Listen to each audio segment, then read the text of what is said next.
Well, just like that, Hey, I was always waiting for that next piece of music to come along, but it never seems to happen. Welcome to Outside the Box. I'm your host, Kate of Gaia, and we're just waiting for Tony and Max to get on board here. We have Cyndi. How's it going, Cyndi? Hey, can you hear me? Yeah, you're not very loud, though. All right. Not very loud. Hold on one second. There we go. That's a little Trying better. to get myself in gear here. Doing great. Wonderful. Much better. Yeah, so I've just asked Tony to give Max a hand. Okay. Yeah, actually, Max, sign in using Facebook. And, you don't want to set up your own show. Oh, can you turn your speaker down? Cyndi? I'm getting all sorts of feedback here. Okay. Is okay. that better? Put a headset on. I've got them on. Wow. Yeah, hold on a sec. Uber sensitive mic. How about I move the mic? How about that?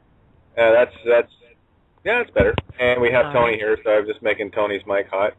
So anyway, where were we here? Let's make sure we got Max here. And yeah, we generally when I'm just signing into to the show, I just use Facebook. Just log in with that, and it.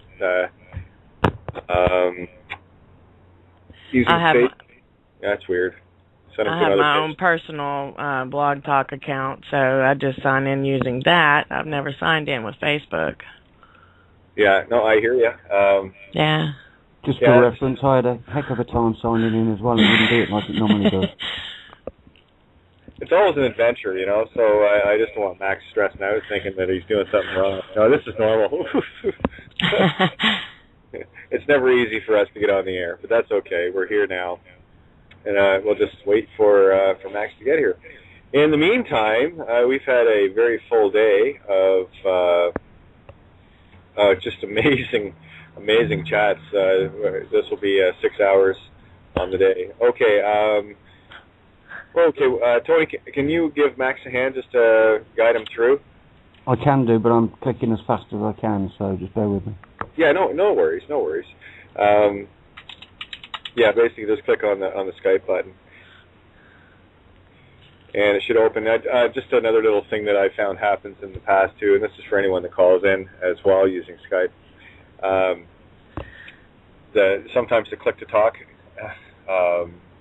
page will open up behind your web browser. So I've had to minimize my web browser in the past to find it.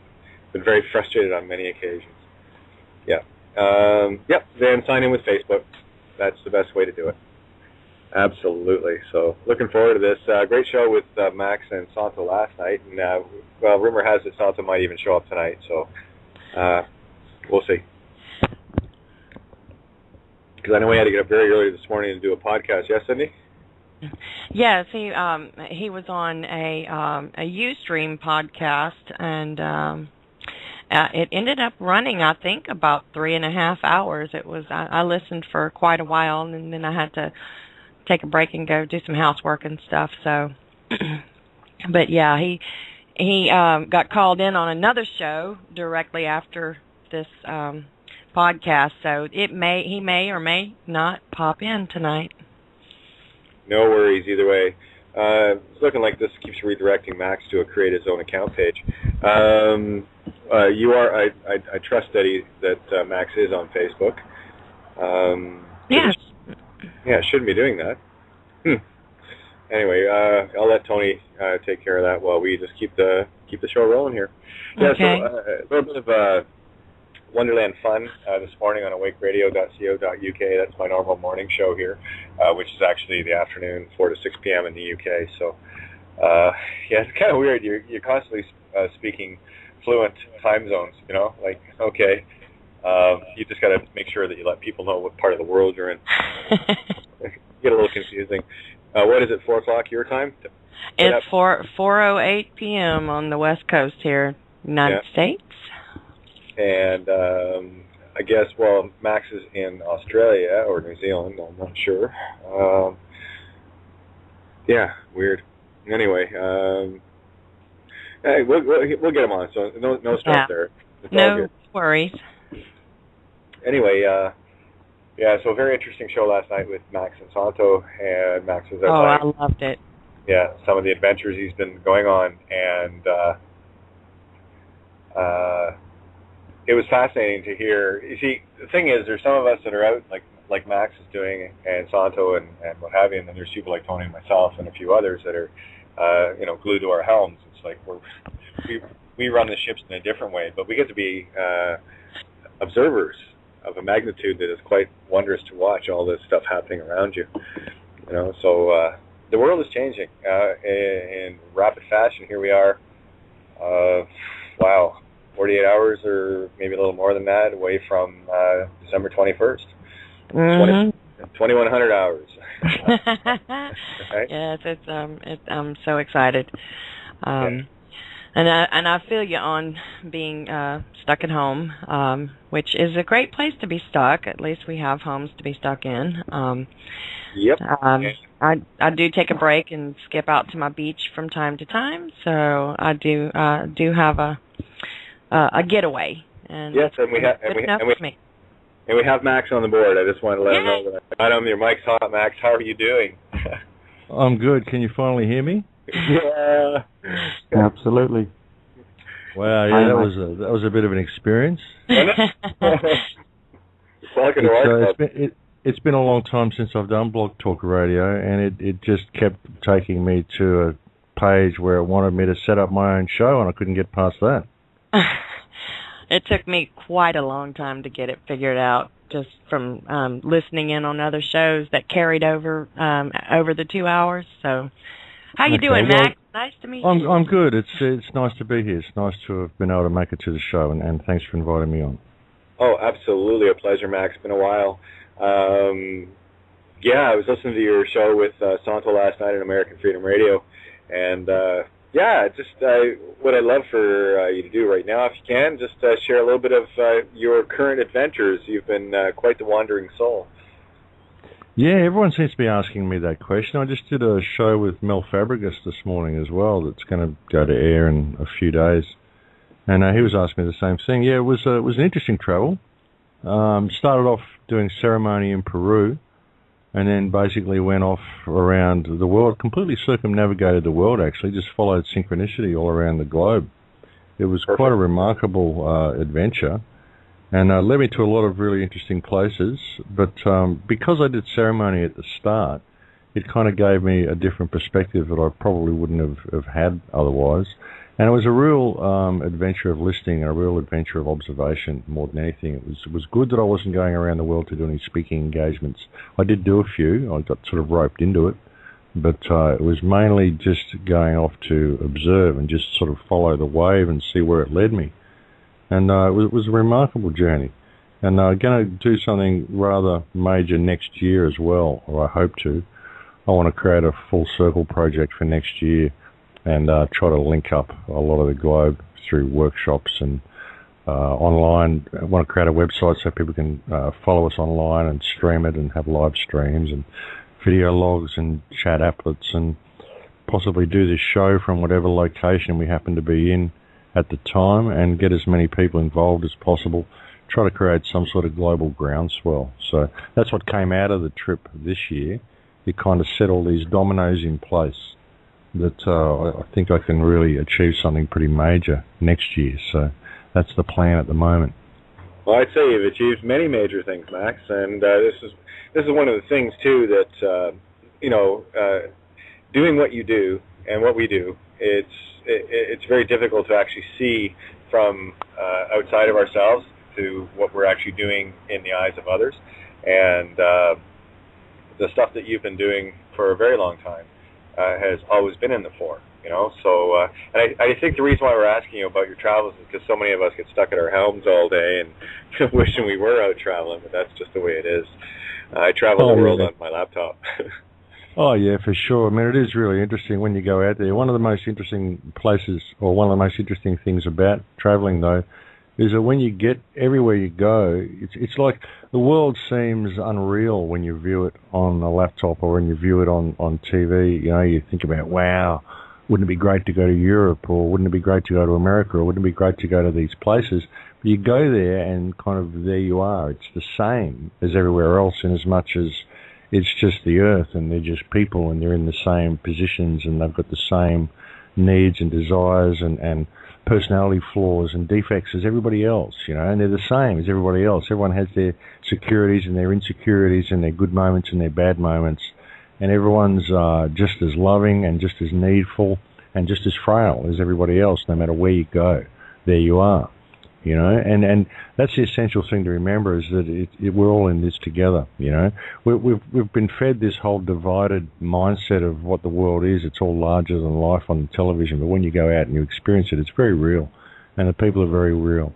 And I found a real sense of unity amongst the people. I found huge pockets of resistance all around the world to this system, and everybody's really, so many people are awake to it, to what's going on, but they simply don't know what to do about it. And a lot of the people who pertain not to be awake, in many ways they are. They know that there's something wrong. They don't want to look any deeper, but they know that things are just not quite right.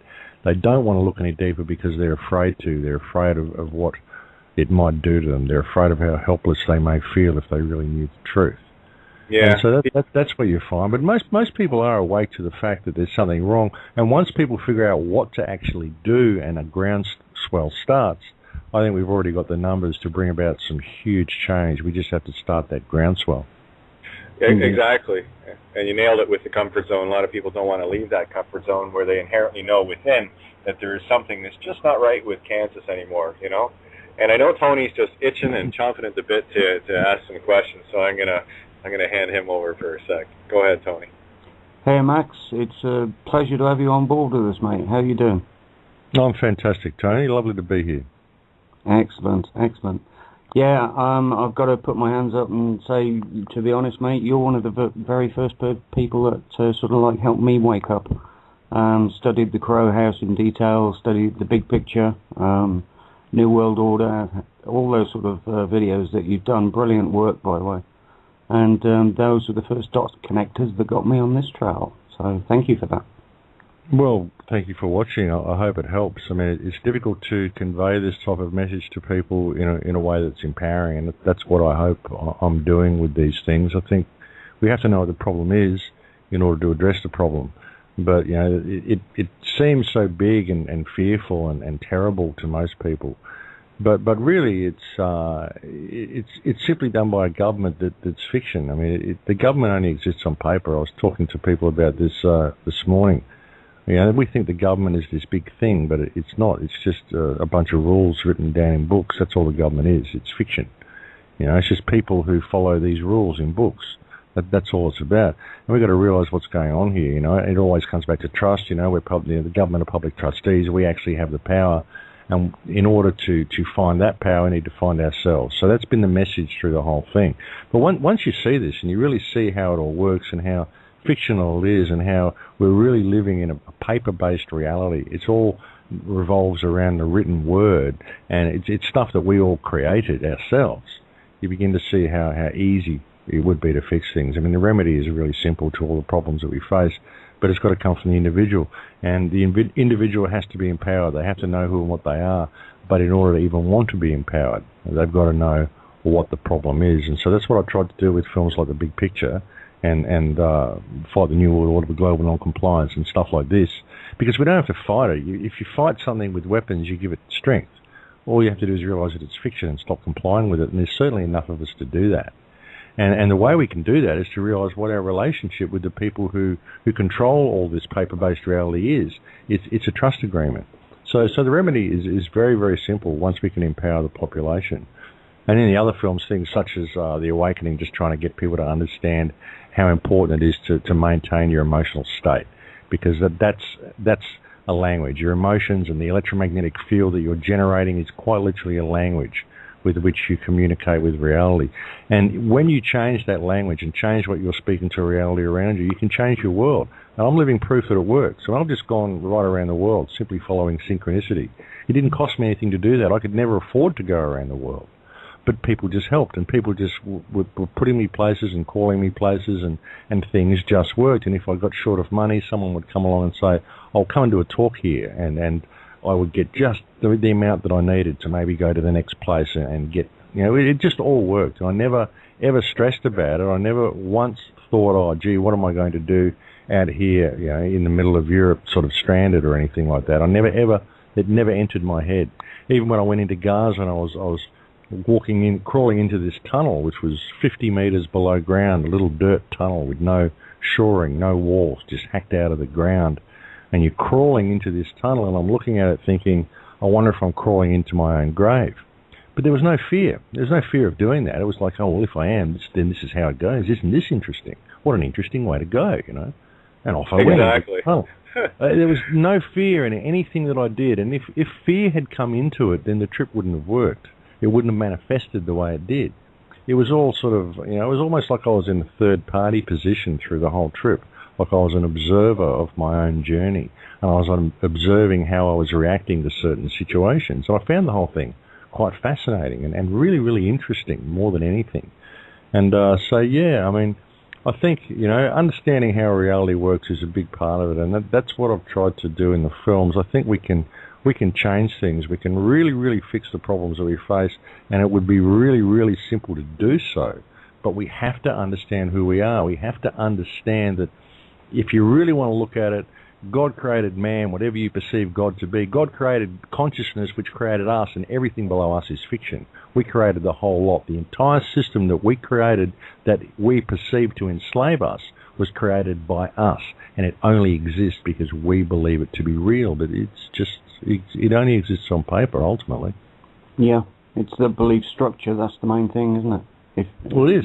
It's a meme. It's a meme, and that's what the education system's for. It's to instill the idea, the concept within you that the meme is real, and this is how reality works. But it's fiction. Yep, absolutely. And I loved your analogy about if you don't know what's broke, you can't fix it, and that's exactly what I keep saying. It's a bit like taking your car to a mechanic and saying, look, my car's broke. It's out there on the drive. Can you fix it? And the mechanic looking at you with a blank look on his face and saying, well, I don't know. I haven't looked at it yet. And that's where it starts. Exactly. You've got to know what the problem is, and we can fix it so very, very simply. It's a very, very simple to fix problem. But you've got to be aware that the problem's there. I mean, obviously it is. I mean, like I always say, Exhibit A, the Earth. Have a look at the place. Hey, we've got a problem, folks. And people say, oh, it's corporate corruption, it's this, it's that. But really, all the corporate corruption's there because of the legislation created by governments, which allows it to be there. And the governments only get the power to do that because of the trust agreement they have with us. So ultimately, it comes to us. That's how, when I say, really, if you can point the finger at the government all you like, but it comes down to you. It comes down to you knowing what your relationship with these people is, and you allowing the people around you to discover this as well, or helping them to discover it. Yes. So you can all stand together and say, hey guys, you're all in breach of trust. Exhibit A, the Earth. That's it. End of list. End of discussion. You look at the place. It's all happened because of legislation that you people, as public trustees, have created. So there's your solution. There's your remedy right there. That is the remedy, and that is the only remedy. But that can only come from an empowered population. So that's why you've got to be spreading information the way you do, but you've got to be not turning on a fire hose, not doing it with fear, just suggesting to people that they maybe look at things from a different perspective and plant seeds with people and allow them to discover the truth for themselves. And that's what I've really hoped to do with the radio shows. That's why I repeat myself so much. Because I think one day I'll do the one show that you can take this one show and you can go and play it to someone who's completely asleep and they're going to get it. And that's what I try to do with the shows, and that's why I repeat myself so much, because I guess one day I'll get it right. Exactly, and that's the thing, and we find ourselves repeating much of the information over and over. And again, it is about empowering people with knowledge, because with the knowledge and the understanding of what's going on around them, the fear abates. The only reason fear exists is because of the unknown. So what we try to do, just like yourself, is get the information out in little bite-sized pieces, make it fun, and show them that you can have your Anger Jones or Alex Jones or whatever you want to call those types that are pumping fear and mayhem and keeping people distracted, looking at all the things that are going wrong instead of focusing on the things that we're doing right. And that's what we do. We just focus on the things that we're doing that are actually changing the world for a better place to be. Yeah, well, that's what we have to do. That's what you have to do, and you've got to be aware of the situation. You've really got to help people become aware of the situation, but you've got to do it in the right way so that you don't put people in fear, because, I mean, that's what's wrong with the world. Everybody's in fear. already. So you don't present it as something fearful. You present it as something fictional, because ultimately that's what it is. It's just fiction. We made it up. We made the whole thing up. And we can fix it by remembering who we are and the fact that we created everything below us. Everything below us is fiction, and we can fix it. But we've got to respect each other to do it, and we're not going to do that until we respect ourselves. Like you said earlier as well, I mean, all the problems that we've got in the world, a shortage of food, a shortage of energy, a shortage of this, that, or the other, gold, diamonds, whatever the heck it is, it's made, it's part of the construct, it's designed to be a shortage, to keep us constantly in need. So we need this stuff they invent called money to be able to enforce that construct onto us. So we need to pay money for energy when in fact we could be having free energy and free travel and free technology. It's amazing. Well, money is the mechanism that's used to do it. See, what you do is you impose an economic system over human consciousness so that people believe themselves to be subservient to an economic system, and people's lives are based on their economic viability. That's what you do. So once you impose an economic system over the consciousness of humankind, you have the ability to control every single thing that they do, everything that they have, and you also have the ability to basically steal the earth. You can use the system to create a perpetual state of scarcity for everybody because of the way money inherently works. You know, people say the love of money is the root of all evil. I would say money itself is the root of all evil. We don't need money at all. There's no reason why we should pay to be alive. But it's very, very difficult for people to even be able to comprehend a system that wasn't based on an economic model. Because the economy is everything to most people. They absolutely believe it's real, but it's a completely fictional system that, like I said, it's designed to steal the planet. Basically, you get to control every single resource and every single piece of real estate that there is, and that's why they call it real estate, because it's real. All the other stuff, all the estates that people have, the houses, the money in the bank, all the stuff and trinkets that they own, these estates are worth nothing. They're not real. They're just perceived value. What's really valuable is life itself, and your quality of life. And your quality of life is based on your relationship between yourself and the world you live in, and the people within the world that you live in. But the world itself as well. That's really what wealth is. But we've been trained to base everything on an economic model. That's how it works, and that's why it's done. And money is the mechanism. Money is the oil that runs the machine. It's what runs the mechanism, because that's what provides the scarcity. Just the existence of money itself. Yeah, I couldn't agree more. I mean, that's one of the positions I've taken, with no identification and no money, no banks, no nothing, right? Not an easy road to take, but my point is that it can be done. Not easy, but it can be done. And in that choice, you discover much about yourself. And again, it's about alleviating the fears within. And you also get to learn a lot about everyone else around you, to see what you need to do to change yourself in order to be an example. Again, this is not about going out to try to change anyone else, because that's a trespass and free will choice. Everyone can do what they wish to do, up to the point where it is not a trespass on someone else's free will choice. And what I've learned especially is being able to interact with people and effectively cut my losses, as it were, and they were huge, but that's okay, because what I gained at the end of it was an insight that is priceless. You can't buy what I've got. That I know, and the value of everyone around me. It's when you come to the realization that we all bleed red, that we're all actually related, that we all are part of this same game here.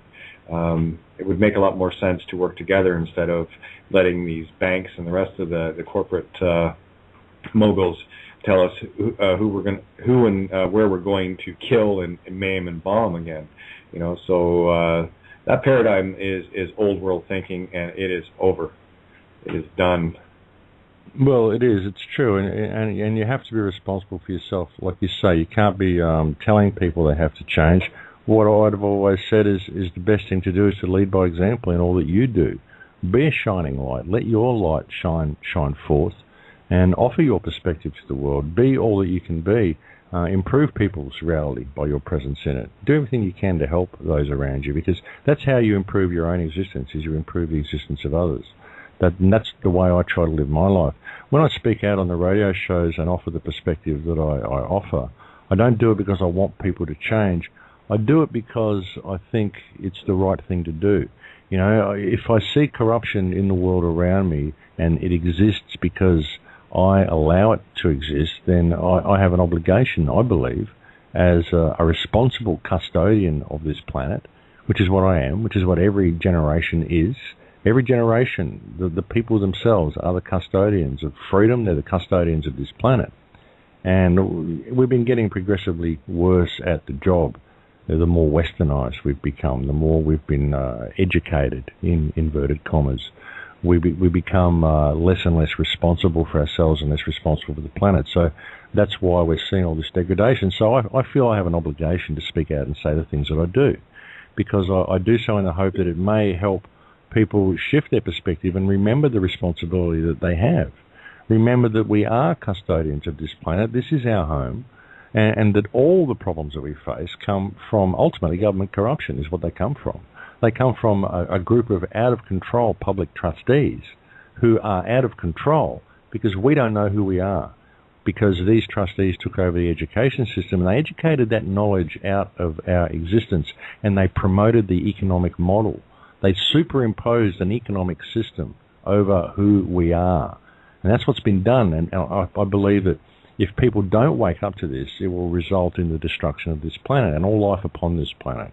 It will result in the genetic modification of all life on this planet, and a very, very horrific control system, which is, it will make 1984 and Brave New World pale into insignificance and mere afterthoughts when you see where this system is actually going. It's like Brave New World meets the Borg. Is where they're taking this planet and all life on this planet. Well, they are, and they're doing it because we're not paying attention. And we've given away our responsibility, and we've allowed ourselves to become subservient to an economic model which is essentially fiction. And that's why I do what I do. I speak out the way I do, and I'm happy to debate any politician, any lawyer, any media person, anybody on this topic, anywhere around the world. And that's something that I want to try to do with the Full Circle trip next year as well. I want to go through as many countries as possible. If people can help me get there, we'll go through these countries, we'll have workshops, and we'll try to arrange some sort of a speaking engagement with some of the more powerful people in the area, perhaps some of the leaders in the area, some of the politicians in the area. Create some sort of a public discourse with these people so they can show themselves up in public. That's if we can get any of them to do it. I mean, you know, if we create enough media hype and media attention and try to get enough people on board, hopefully we can create a real online sensation, a real online movement that people can participate in through the blogs, through the video logs, through the chat rooms, through the live streams. And we can go to whichever place we can get to. Whoever can get us there will go there. Get as many people involved as possible. I'd like to have like Ben Stewart involved and Rick Simpson and Ken O'Keefe and anybody that I can find that wants to be involved, that is a known sort of a person that has any type of a running fan base, that we can link all these people up together and create this global groundswell. That's what I want to try to do. And I want to make it so in your face that it can't be ignored, you know. And that's what I really want to try to do with the Full Circle project next year and take us full circle back to where we should be, because we're not going to be able to bring this system down. We're not going to be able to have mass arrests like people say. We're not going to be able to vote these people out. We're not going to be able to have Occupy protests and pull down the system and anything like that, because ultimately all we'll do is put new leaders in place. What we have to do is realize what our relationship with the system is, which is a trusteeship. It's a trust agreement, and we have to use our ability to be able to rein our trustees in to do just that, to rein them in and to change the direction the system is going. First step, eliminate all debt and get all the toxins out of the environment so we can start opening up to who we really are again. So we're not biologically under attack, electromagnetically under attack. We know what's going on. We just have to take control of the system ourselves. So we can't stop it now.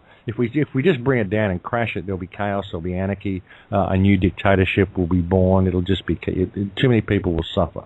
So we have to rein it in, and we have to by simply eliminating fear-based mind control, by getting everybody out of debt, cancelling all the debt immediately, getting the fluoride out of the water, and getting the toxins out of the food. You'll find that over a period of 30 or 40 years, if we can maintain a purity of environment and maintain a debt-free system of trade, or an interest-free system of trade, and get everybody out of this fear-based mind control and everybody away from the biological attack that they're under, you'll find that in 30 or 40 years, people will start becoming active again. They'll start becoming activated, and this system will collapse. It'll simply dismantle itself by default, because people will realise how unnecessary it is.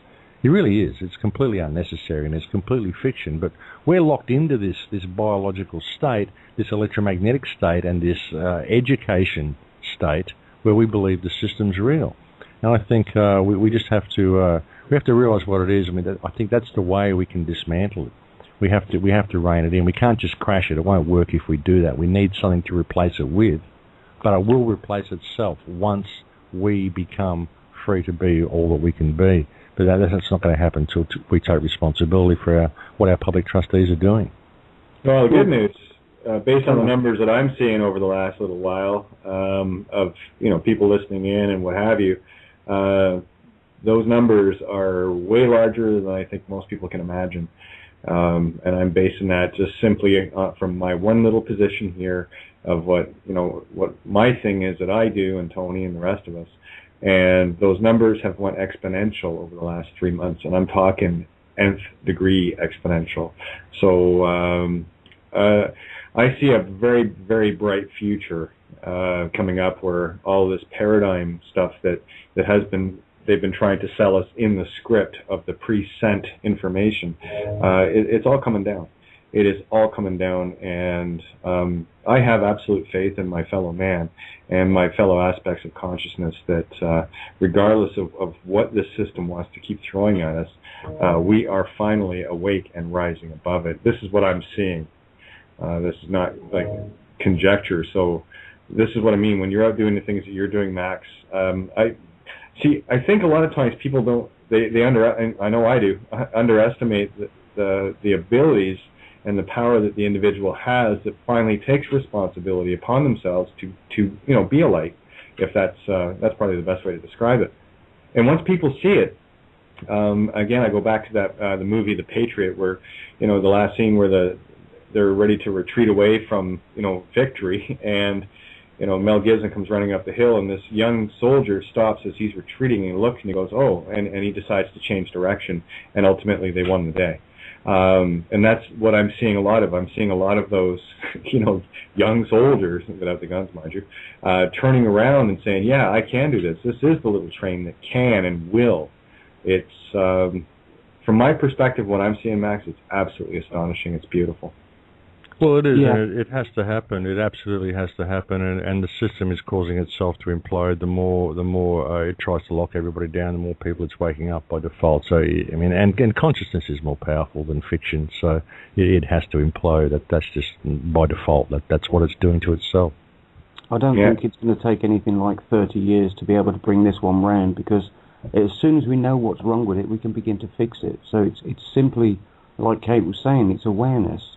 Once we're aware that there's a cog in the machine that's actually broken, and maybe we need to look at fixing that, I think, we could change the world tomorrow just by not paying taxes, having a day off work.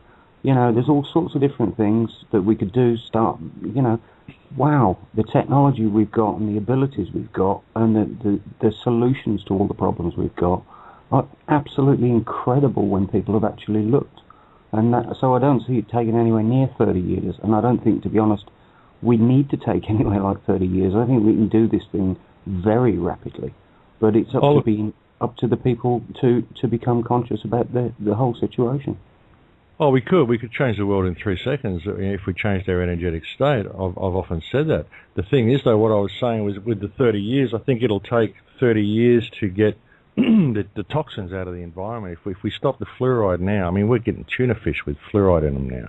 If we get the GM food out of our environment right now, and we get the fluoride out of our environment, we stop all these toxic industries right now, I think it'll take about 30 years to actually clean up our environment enough so that when children are born, they're being born with the pineal gland open. They're being born with more DNA active and all of this sort of stuff. That's what I meant with the 30-year comment. I think it will take that long for Earth to recover from damage that we've done if we leave it alone now. You know, there'll be certain things, of course, will probably take longer. I mean, we've got Fukushima, we've got Chernobyl, we've got Gulf of Mexico, we've got all these other things that are going to take longer. But just improving our biological environment, I think it will take at least 20 years or to 30 years to maybe 2 to maybe 3 generations before people will start being born fully activated again.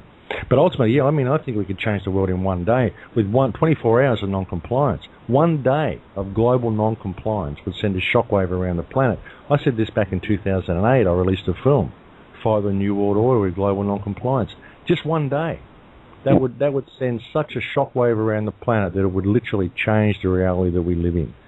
And so, yeah, I mean, we could change it in 3 seconds if we really wanted to come into our power. But it's a big ask to get the whole world to do it at once. But, you know, even if we do come into this power and we manage to rein this system in, I think it's going to take at least 2 or 3 decades before we've got an environment that is, you know, a little bit more sound and a little bit more friendly towards life, because it certainly isn't at the moment. And even with the chemtrails, I mean, how long is it going to take to get this aluminium and this barium and these toxins that are in the soil? It's going to take a few decades before the soil starts to recover from this, you know. Yeah. Well, there's a lot of technologies coming online too. One of the things when you mentioned Fukushima, John Hutchinson had actually made an offer to go there and take care of it with his technology. And again, he's using the Tesla information, and we have cache information coming out now. That stuff is coming online, and when we're dealing with as you were saying, energy, this is all energy. And when you get I wish I could think like a John Hutchinson, but when you have the ability to understand it to the level that people like Kesha and Hutchinson do, it's really just a matter of rearranging that energy. And that can be done area by area very quickly. I mean, here's a guy that said, listen, send me to Fukushima, I'll take care of it. And, of course, they don't want that because they're too busy selling on the fear porn and poisoning the planet, because that's effectively what they're trying to do, which is absolutely kind of silly. Absolutely. But whatever. It all serves a purpose, absolutely. Well, I mean, there's ways of fixing things. It's going to take a little while to get the fluoride out of the environment and stuff as well. But, yeah, I mean, we do have the technology to fix all these things, and they won't be implemented. As you say, they won't ever go and allow him to implement this. And the reason they won't allow it to happen is because we don't know who we are, because we don't know that the only people who are stopping them from implementing this technology are public trustees, and that we can rein them in by realizing that's what they are. That's why I always come back to this. It's like I'm beating a dead horse, but I always come back to it. This is what the solution is to all of it. We could mandate. We're the people hereby mandate that you, the government, implement this technology. You have 30 days to comply. Should you fail to comply, you've abdicated your right to govern, and you'll be required to step down. And you'll be then replaced by a new group of public trustees. This is our will, because this is called democracy. You call it a democracy, okay, well, here's 51% of the people that have just mandated that you do this. If you don't, then it's not a democracy. You've just broken your own rules. We'll get your own police to arrest you if you like. But we have to be adamant about it. We don't question it. We don't petition it. We don't ask them to do this. We tell them that because this is a democracy and you are our trustees, this is what you're going to do. If you fail to comply, we're going to sack you. They did it in Iceland. Why don't we ever hear about what's going on in Iceland? In Iceland, they sacked their government, and they did it because their government is simply a group of public trustees who sold the country out from under them and basically got them in an enormous amount of debt through their actions. And so the people said, hey, well, it's your problem. You fix it. You're all sacked, and we don't go along with any of the stuff that you just did. We want our country back, and in fact, we've got our country back because we don't acknowledge any of the debt that you just created. That's your problem. You fix it. You're in breach of trust. Go away. Absolutely. That's the model. That's the key. It is. It's that simple to fix everything. It's that simple to implement that technology that you've just talked about. But the people have to wake up to to who they are. And that's Exactly. the challenge that we face. That's the biggest challenge that we face. Everyone's looking for a solution from an external source. I can vote the government in, I can petition this, I can create a movement, I can do this, I can do that. All you really have to do is know who you are and be prepared to stand in that and help others around you to discover who they are so they can stand by your side. And you can all stand together, and then we can fix the problem. Yeah, and we also need to tell them, you see, this is one of the biggest things. They're hiding the technology from us, that if that technology comes out, then all the construct fails. And that's why it's been my effort to try and get the information out about the truth of the levels of technology they've got. I mean, we've got people like Otis T. Carr and Ralph Ring that were building UFOs in the 50s. Yeah, I'm talking anti-gravity vehicles. We got Miahan Kesh, who's doing the same using matter and antimatter. We can build force fields. We can build unlimited amounts of free energy. When we study the harmonics, like John Hutchinson that Kate just mentioned, we can create some incredible field effects in metals and cleaning effects, Sofragesso frequencies, etc., to clear the water and transmute that filthy chemical-laden water back into the purest forms of water. But again, electrogravitics, if they applied electrogravitics to jets, just normal passenger jets, which is easy, it's a couple of wires on the wings, and you'd reduce the fuel bills of the planes by massive amounts. This is all technology that we should have access to, that we paid to have developed as well, but has all been hidden away under black ops programs and stuff like this. So it's the magnitude of what's actually been kept from us, and the fact that it's been kept from us has got us deeper and deeper and deeper into this situation. So overnight, if we demanded that they release the information, do you see what I'm saying? Or step down, as you said, or we'll take over, as you've said. Any one of those things could completely change things in an instant, as you've said. But we have to be honest and talk about these things. If you sit in front of a politician, say, right, tell me about the truth about free energy, and he can't, you say, right, I'll tell you about the truth of free energy. And then, how are they going to argue with that? They can't argue with that for 2 seconds, because you can provide the proof. And that's the point. That's what we've done. It's all about telling the truth about what we really do have, and that changes everything. Well, yeah, I mean, you've got to have some pretty substantial proof about it, though. You really do, because, I mean, a lot of things like that, people, like I said, they're trained to believe what they're taught to believe. And the government can always have things like plausible deniability when you talk about things like free energy. There's always a certain section of the population that's going to be sceptical. It's like talking about chemtrails with people. I mean, you can do soil analysis and water analysis, and the government will admit that they're spraying and doing geoengineering, and the people are still in denial about it. So it's very difficult to bring information to them. So what I've been trying to do is congeal it down into something really, really basic, and think, well, everybody's got a problem with government. Everybody's got some bill or something that the government's done that they don't like. So what they have to do is realise what their relationship with them is, which is trusteeship. And really, if we can get people to think this way, then that's how to eliminate all of the other problems. Because even the problem of the suppression of free energy is a symptom. It's a symptom of the breach of trust that our governments are committing. But we don't know the trust agreement exists. The whaling, the deforestation, the wars, the pollution, the GM food, the fluoride, all of these problems, the money system, all of them, these are all a result of breach of trust, because we don't understand that that's what our relationship with them is. So ultimately, that's the solution. That's the solution to all the symptoms.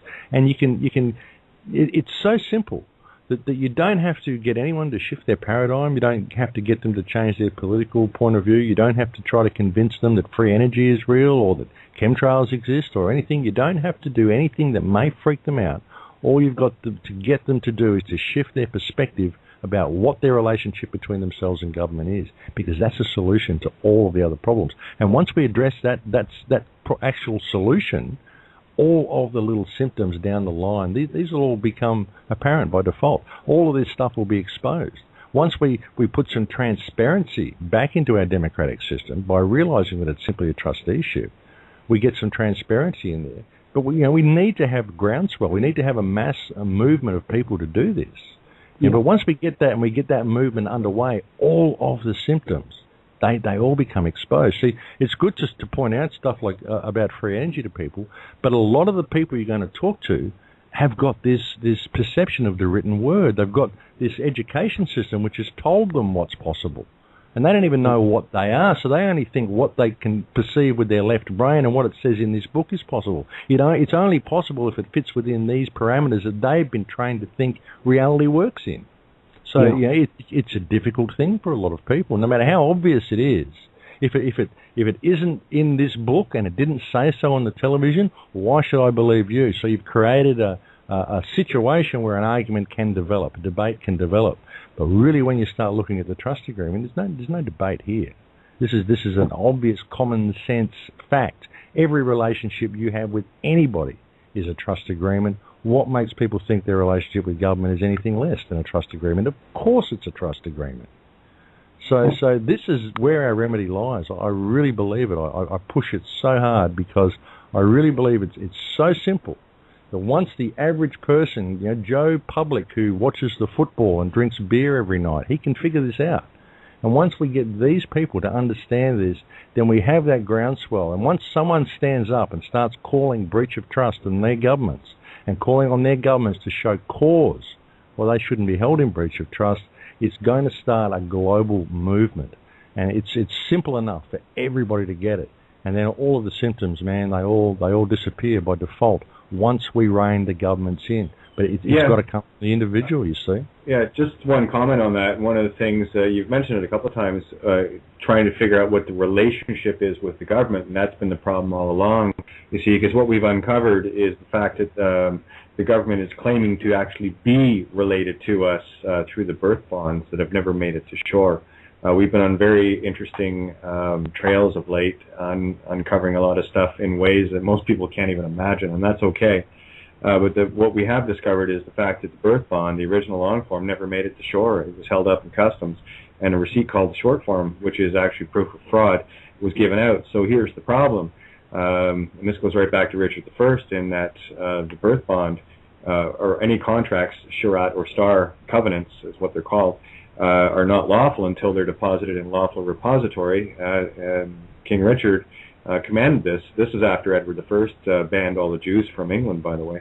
It goes way back. We've traced this all the way back to the point where I'm looking at how Edward I was able to secure the family names beyond just pieces of paper, and he used prima nocte as one of his methods to thin the blood, where no one knows who is coming from where. The only proof of life is the ether that runs through your veins. It's called blood. And effectively what's happened as a result of all the layers, I can go into this for hours, but as a result of all the layers, the government is claiming to actually be related to us, and that's how they're able to do what they're doing. But the fact of the matter is, anything that they do or that we do using this name is pure fraud. And effectively what we are in the UPU, under the UPU, Universal Postal Union, are 7 billion postal workers. And we've uncovered it, so it's just a matter of a few finished details and an invocation of Clausula Rebus Sextantibus, and that's what I'm working on right now. So it's quite fascinating when you start to see how they've actually duped us, and it goes a long way back, right? So no, the government isn't related to me, and I do not have a relationship with the government. They've claimed to be something that they're not with me, and as far as I'm concerned, sorry, you can't do that, and there was never a trust agreement to begin with. There will be shortly. Well, yeah, in some ways I can see what you're saying, but again, I mean, all of the legal stuff that you look through, it's all fiction that was created. See, ultimately your relationship with... That's my point.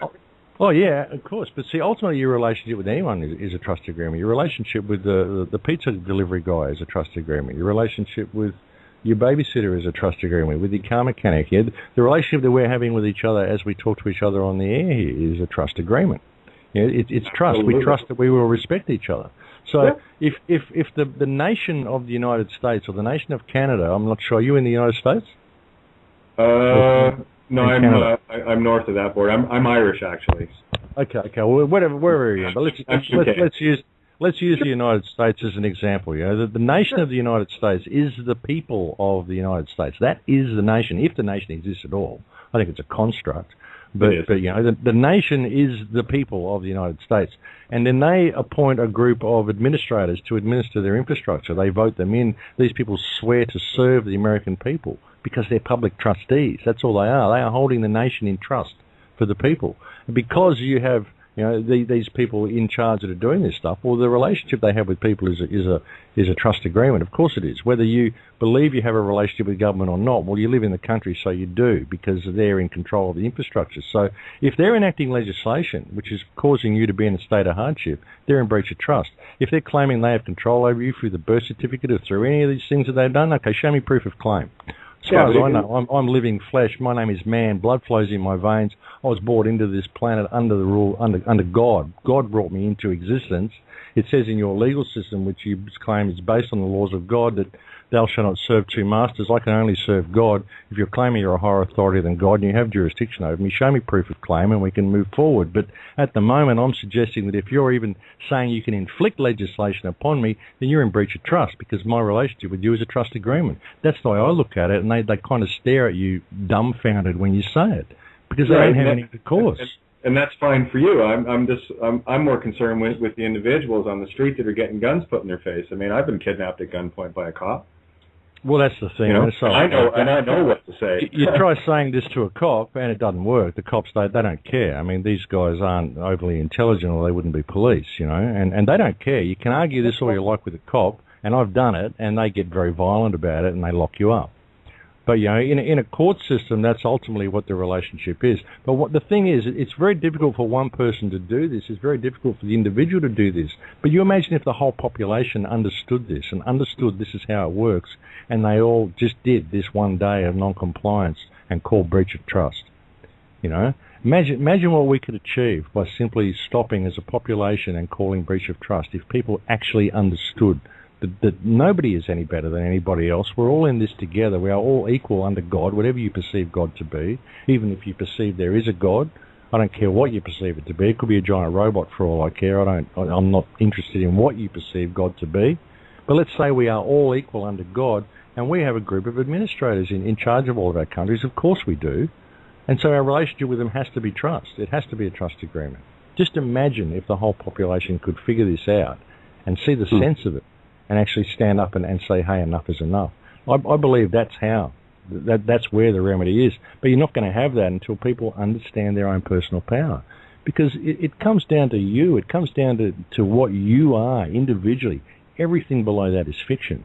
And it's what you choose to believe in. I really believe this. It's what people choose to give power to by their belief in it. People give power to the system through their belief that the system is real, but it's fiction. It's all fiction. We are man. We created the whole lot. We made the whole thing up.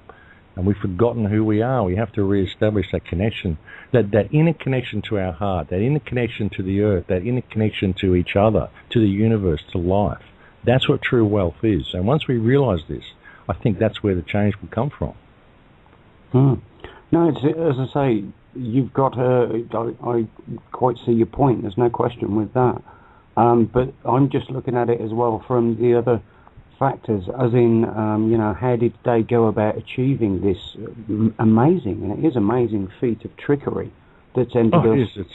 It's word magic. It's word magic, and it's fast. And we need people to look down. People need to understand this. People need to have it spelled out to them. And with the work you're doing, you can say, well, look, it's all fiction. Here's where they made it up. They just did this. Oh, look, they thinned the blood. They did. What does this mean? Oh, yeah, you can see how they've done it. It's all word magic. You see, it's because people are defining their reality by the written word. This is what I came back to at the beginning of the show. People define their reality by the written word. They know what they're taught to know, and it's defined by the written word rather than what they actually know in their heart. We've had that knowing taken away from us. We should know who we are, know what our relationship to reality is, but instead of that, we have it defined for us. And so therefore we have someone else's version of reality superimposed over reality. And that's what we've got. And we absolutely need people to do this. I mean, there's so many people locked in their left brain. They need this information. They need to see how it was done. That's the only way they'll ever understand it, But exactly. You know what I'm saying. I mean, I'm sure you know what I'm saying. And when you go within your heart and you really get above it all, you realize the whole lot of it, everything, all of it is a construct. The whole lot's a construct, and it's all word magic. It's incredible how they've done it. It's fascinating, but it's ultimately it's word magic, the whole lot. Absolutely, I totally agree. It is word magic, but if we can learn how to wield that word magic and use their own system and turn that sort of like and put it in their face and put their face to the mirror and say, look, we know how you're doing it. This is how you've done it. We can demonstrate the lineage of how you did it from the beginning to now, and therefore, you haven't got a leg to stand on, and you can just spin that magic back at them and say, look, gotcha. You're using your own magic against you. And that's the situation that we're looking at. And in order to do that, we need to understand what's the truth of how they got us here, and that truth will set us free, because we can use that truth. Then it's their truth, so let's use their magic against them. And I do agree with what you say. When you look in the mirror, you're not a Mr. So-and-so. You're a human being before God. I agree with that. It's just that if we can find the cogs in the wheel and demonstrate them to everybody, then the secret's exposed, the magic's broken, and the spell is reversed on those who perpetrated it on us in the first place. Bang. Absolutely. There's a fantastic quote, actually, by Terence McKenna that I'd like to give you. And Terence said, the syntactical nature of reality, the real secret of magic, is that the world is made of words. And if you know the words that the world is made of, you can make of it whatever you wish. And that really is there is such wisdom in that quote. Absolutely. And it's absolutely word magic. And we're waking up to it. That's what's so beautiful about this time. And it's the work people like you are doing and going down and looking through these rabbit holes and seeing how it was all done. I mean, it's fascinating. It is. It's fascinating research doing it. I mean, I love researching and looking at how things work, but you get above it and you just go, wow, it's ultimately the solution is so ridiculously simple that people cannot see the forest for the trees. They need to go and they need to educate themselves on all this stuff, when really the answer, it's within. It's been there all along. All the rabbit holes that I've been down, all the fingers that I pointed at everybody, all the questions that I was searching for an answer for, ultimately what I was looking for was myself. And when I found myself, it all became incredibly simple. This is why when people, gurus, etc., and people just say, sit down in a quiet room, turn on the lights, or close your eyes and meditate for a minute. Well, the point is, like you just said, as soon as you do that, you realize, oh my God, I am consciousness. I am here having an experience as a human being, caught in this construct for now, experiencing the reality of consciousness itself. It's awesome, but getting that information across to people is a huge task because of the conditioning, the magnitude of the conditioning that people have been put under. And that's where we come to expose that conditioning and expose how they've managed to do it. And that's what we do, we're breaking it down. I mean, you can't write a book if you can't understand string a sentence together. And you can't string a sentence together unless you understand the alphabet. And unless you understand the geometric sort of like origins of the letters and the words that were written up by the Hebrews and the Jesuits, you can't understand the magic. And if you don't understand the magic, how can you ever use the magic against them? You can't. It's perfect. And that's what we're setting about doing. Oh, it's a very clever system. I mean, it's all fear-based mind control and word magic. It is. Fear-based mind control is the basis of this whole system, and people are coming out of it now. It's about understanding the green language, and that's one of the things that has been my main focus. And most people don't have a clue of what they're saying. And I got to tell you, it took a long time to crack through this code, but I got through it. Every word means it's equal and opposite, and there are layer upon layer of levels on each word as well. So the trickery runs a lot deeper than what most people actually see, because I got to tell you, I had many epiphany moments of like, oh my goodness, look at that. And but we got there. Again, it's just a matter of finally understanding what the true intentions of the individual are versus what the spells are. And most people only see the spellings. They don't actually listen to the words. And you can spell that W-A-I-R-R-E-V-S, just as a brief example. Again, it's the sound, right, or right. What did I say? How did I spell it? And it's always about the intention. And most people just cast spells willy-nilly, and that's been the power they've had because people actually think they're saying something and they're not. They're casting spells against themselves. Well, yeah, absolutely. That's why they teach you to spell when you go to school. I've done whole shows about this. You know, I said in a recent talk at Kate of Gaia that people would say a spell is a series of words, and I would say a word is a series of spells. You know, and that's why they teach you to spell when you go to school, because you're spelling reality. Because your people's understanding of reality is controlled by their understanding of the written word. People are enslaved to the written word. That's why it was introduced the way it was, and that's why English was introduced, and why English has been made such a universal language, because English is such a disconnecting language. There's so much missing from English. So if people's understanding of reality is based on their understanding of the language, well, we're in a lot of trouble. Yeah, it does appear that there's so much missing from it, but if you're taking it to a deeper level, we're having a guy called Marty Leeds. I don't know if you've looked at his work, but it's all about breaking the alphabet down into the well, basically, if you open out your hands and you count the fingers on your hands and you look at the different positions, they all relate to the magical letters in the alphabet. And the alphabet has been constructed as word magic, as you quite accurately just said. And if you look at think about in the beginning there was the word. Obviously, you know all about this, but my point is that's what all of this harmonic universe we find ourselves in. It's all words, it's all frequencies, it's all harmonics. It's not Newtonian physics, it's vibration, and it's with those vibrations that we manifest reality around us. Just the same as magicians doing magic and all this sort of thing. But we've been tricked into manifesting what we didn't want rather than what we do want by the use of the words, the alphabet, and the pronunciation. And that's absolutely. That's one level. Absolutely. We're spelling reality. We're quite literally spelling it, all of it. And it's a collective spell. It's a collective belief that this is how reality works and this is what it is. And it's all defined by the language, by the interpretation of the word in the language. Yeah, absolutely. It's exactly how it works. And that's exactly why the English language is so clever. It's incredibly clever. It's completely disconnected us from our connection to Earth, and it's locked us within a word matrix, you know? I do know, yeah, absolutely. And that's the beauty of it. Matrix isn't that tough. Yeah, the Matrix isn't that tough once you see it. English, we're actually speaking what we used to speak in Babylon. This is angel-ish.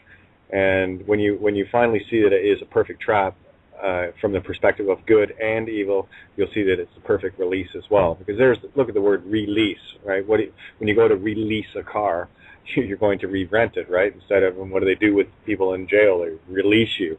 Oh, okay, what are you leasing? So, again, it's all about the deception and the wordplay, and I've had lots of fun playing this game. But, again, English is the master language. It is the one that we need to be using to decipher and decode this matrix. The bottom line is this: every letter, every number, every shape, symbol that you can think of came off the flower of life. It's all there. Some beautiful studies from, I can't remember his name, Jewish fella, showing all the symbols of the Greek or the Paleo-Hebrew alphabet using the shapes of his hands and where he places them in comparison to his head, how he can see it with his eyes closed. And, it all came off the flower of life, or the flower of life, depends how you want to pronounce it. Yeah, interesting stuff. The same thing is true for sacred geometry. The geometric nature of the universe is all encoded in the flower of life as well. Yeah, it's all there. It's Gematria. Yeah. Yeah. Well, everything's based mathematically and geometric. That's the interesting thing about this reality. Everything, even the smallest droplets of water and even the smallest particles, they all follow set mathematic principles and set geometric principles. It's a mathematical construct. It's a matrix. It's a spelled reality. It absolutely is. And I think that's the beauty of this time, is that people are waking up to it. People are starting to understand how it works. And it's a big task ahead of us, but it's a hell of a time to be alive, isn't it? It's fantastic to see this awakening happening. It's awesome. It's so exciting. And I mean, if anybody wants to try and comprehend the magnitude of the geometry that we are, just look at a snowflake. It's perfect, It's incredible. It's everywhere. Harmonics is everywhere. And as soon as we see how all of this has come together piece by piece by piece, we then realise it all comes down to alchemy. And it's the hermetic principles and the alchemical processes that have been split up into different languages in schools and taken out in separate directions. So what we need to do is bring all of those things back to the center again and complete the circle. It's perfect. Yeah, alchemy. They say alchemy isn't possible, and yet they do it every day in the scientific world. They create a new element when they convert uranium into plutonium every day in nuclear power stations. So there's alchemy there for people who don't believe alchemy is possible. Actually, mainstream science does it every day. Pardon? Yeah, that's the evil side of it. That's the evil side of it. That's why we need to stop doing that. Well, it's the evil side of it, but it's still converting one element into another element. And plutonium's a new element. So for people who, as soon as you mention alchemy, people go, alchemy, that's a myth. Well, you just point out, well, hang on, it isn't a myth because the scientific community does it every single day. So if they can do it with that, what makes anybody think it isn't possible from other means, you know? Well, someone in the chat room just nailed it. This is exactly what alchemy is. It's transmutation. It's changing something from one form to another. And one of the things that I've loved about Matt Presti and Rob Ote's work, having talked with them a number of times now, dealing with Russellian philosophy. There's Walter Russell. There's a guy that had his head together from a very young age, and he basically debunked all scientific approaches as being garbage. Newton was an idiot. And he was. When you stop and look at things, even Albert Einstein went as far to say that the one regret he did have in his life was he didn't spend more time looking at Russell's theories and finally understanding what the nature of this universe is from the creator perspective. And it's all about ebb and flow. We've got two urges here, and this is one of the things that I'm trying to convey to people in their own empowerment is that we ebb and flow. This is cosmic law. This is nature in motion. You know, we have this urge to separate, and we have this urge to return to the oneness. And that is creation, in a nutshell. That's how time persists. That's how space persists. So, we take it to a slightly ethereal level, especially lately on this show. Oh, my God. But anyway, it's... hey, Kate? Yeah. Santos just buzzed me, and I believe he's trying to sign on. I just wanted to let you know. I just gave him the link for the show and told him how to log in. So just wanted to give you a heads up. Okay. And actually, I do have a couple of callers here. I'm just wondering if you guys want to take some calls. I've got my eyes on the board now. I was in the chat room. Sorry about that. I got to keep my eyes everywhere here. So anyway, we have a call in from area code 802-893. Just made your mic hot. I'm not sure if you're just listening or if you have any questions or comments. So area code 802-893, questions or comments? Yeah, I had some quick comments and a question. Sure. Have these guys, these New World Order folks, Daddy Bush and George Bush, have they committed crimes? Yep. Committed crimes under international law, absolutely. I mean, the whole invasion of Iraq was a crime under international law. Okay. So that being said, all the consciousness stuff is great. All the waking people up is great. Working on the environment, fine. But to stop it, we got to send these guys to jail. These guys, like you just said, you admitted to me. That's why I asked it first. They've committed crimes, and we got to send these guys to jail, because if we don't send these guys to jail, they're going to hijack and spin everything. We got to cut the head off the snake. And like I asked, the crimes that they've committed is money laundering, fraud, murder for hire, espionage, treason, sedition, murder even. Well, the list goes on and on. I mean, really, I appreciate the comments. You're preaching at the choir. Of course they're criminals. Again, there's ways to go about this, and until people are awake enough, these guys. This is where the responsibility comes back to you and me and all the rest of us, trying to awaken others around us to empower the people where they will stand, where these people that are criminals do get their just rewards. Yeah, absolutely. So that's the thing. You've got to understand that the system that's in place that we could possibly use to prosecute these people is the system that they put in place. And we've tried to prosecute them before. We've tried prosecuting certain people that have done horrendous crimes, and they just get released again because we're always using that system. That's why I believe we've got to step above it and put it back into trust, put it back into fiduciary trust. because really that's what your relationship with government is. So this requires a groundswell of people to understand what their relationship with government is, and once they understand that gives us the ability to hold these people accountable, but don't hold them accountable under the legal system they constructed. It's got to be put back into basic trust, God's law, whatever you perceive that to be, but basic trust. I mean, natural law. Let's get serious about things here. You know, if there's been harm done, then there's someone who's got to be accountable for that harm, and it's pretty cut and dry. But we're not going to do that without a groundswell of people. That's the problem. So the worst thing we can do at the moment is to go in there half-cocked now and try to use their system to prosecute them, because it won't work. Yeah, you know? So, but we do have the groundswell, and I don't want anyone to doubt that. This is what I was trying to say earlier in the show. Groundswell is there to a level most can't see. And by the way, we do have Santos, and I do have one other caller. I just want to bring them in quick. Santos, you there? I am. Okay, I just got one more call we'll bring in here, and then we're going to let you guys rip. Okay, this is a Skype caller, Resende. Questions or comments? Yes, hello. Am I on air? You are on the air. Okay, well, I'm very glad about this because I've been waiting the whole show. Well, I'm from Mexico. I'm 24 years old, and I've been following Mexican for a while. Like, this is the first time I actually get to speak to him.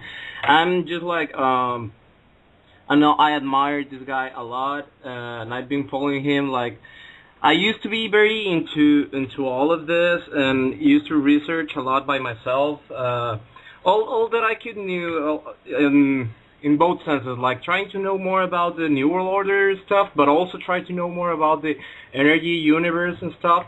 So I tried to start awakening people, I suppose, in Mexico City when I used to live there, but I got very, very bad feedback. Like, actually my parents got very scared about stuff, and so actually right now I'm trying to lay off a little bit of that, but I still continue to hear Maxwell Igan a lot frequently, because I think he's very honest in what he's saying, and he does believe what he's saying. So, and he does not compromise what he's saying. Like, he doesn't go for a cause, but I believe he does it for a greater good. So, well, the thing is this. Now I get people asking me questions about what I think is going to happen in 2012 and what is all the Mayan calendar about, stuff like that. And I'm telling them, like, try to focus more in your own life and how are you planning to live in the next few years and stuff, instead of all the conspiracy and theory. Like, there's a lot, and that's true and whatever, but I realize that it's more important to, like, kind of handle your life before and then like, okay, like, go ahead and research whatever. For instance, I'm trying to join the Masons just to find out what they're all about. Well, whatever. The only thing I want to know is that, like, you have any advice for these people like me or even younger that are trying to get awake, but at the same time they don't know how to tell apart for good information to bad information, you know? Follow your heart. Look, yeah, I believe, like I said, the best thing anybody can do is lead by example in all that you do. Improve your reality. Be a joy to be around. And people will want to know why you are so connected, why you're happy all the time, and they'll want the information you've got. Just plant seeds in people's minds, but don't do it from a fearful perspective. Too many people start screaming about fear and New World Order and the end of the world and all sorts of stuff, and it puts people around them in fear, and they start thinking that you've lost the plot and they don't want to go where you are because you're so fearful. But if you lead by example in all that you do, and if you know who you are and you know what you are, you know that your body is just an experience you're having. It's just a biological computer downloading a frequency that you're experiencing as you. It's what you do with that experience, how you improve reality by your presence in it. What is the legacy you're leaving behind, by being here? What is the purpose of your existence? And showing that to people, showing how what you really are, and leading by example in all that you do. You do this and you improve reality by default. You improve your world around you. And people start becoming interested in you, and they start becoming interested in the things that you're interested in, simply because it's such a pleasure to be in your company, because you are so comfortable with life. And that's what I find with me. I mean, I'm so comfortable with who I am, and I'm so comfortable with life. I have no fear of anything that exists around the corner, because ultimately it's all about my experience. It's not about the event. It's about what I do with the information, how I choose to react to any certain event. Will I react from fear, or will I react from love? Will I do what's right for me, or will I do what's right? And that's what matters. And that's how we do it. And I think if you just do that in your own life, then you'll improve your world by default. You'll improve the worlds of the people around you by default. And that's the way it works. I really believe this. It's worked for me anyway. My life has completely changed since I started living my life in that way. And by the way, I'll probably be in Mexico around about the 10th of March, I think. So you never know. We might catch up in Mexico. Well, just please post it or something so I know. Well, actually, I now live in Texas, but I go to Mexico every once in a while. And I don't know, like, people in Mexico are trying to awake to that they don't have, like, any of this around. Like, we don't have... it's because I'm very connected, I suppose, to American culture that I know about this. But most people in Mexico, like, they don't have where to get information. Like, everything that's in Spanish is really controlled, like, from the, mass media and the big culture over there. Well, I'll post anyway. I'm super excited to just be talking to you, man. Like, I've been following you for 5 years probably, and I don't know, I just want to express, like, I really, really appreciate a lot what you're doing. Like, even so, I have changed a lot when I started hearing you. I still think you're very honest with what you say, with your discourse, and I was kind of a little bit sad when I actually saw you, like, how you look like, because I don't know, I used to like to picture you, like, without image, but actually now that I see you, like, I don't know, I even admire you more, because I don't know. Thank you. Yeah, thank you very much for listening. It's a bit strange to have a picture out there, but thanks for listening. I appreciate the comment very much. Thanks. Thanks, caller. And just remember this: if you want good neighbors, be one. All right, I'll. Oh, sorry about that. I already hit the mute on you. Sorry, my friend.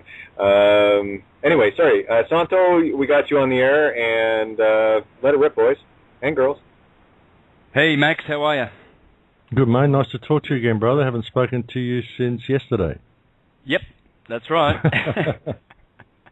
No, that was an interesting show yesterday. Nice to talk to you again on the air. How's life in Melbourne today?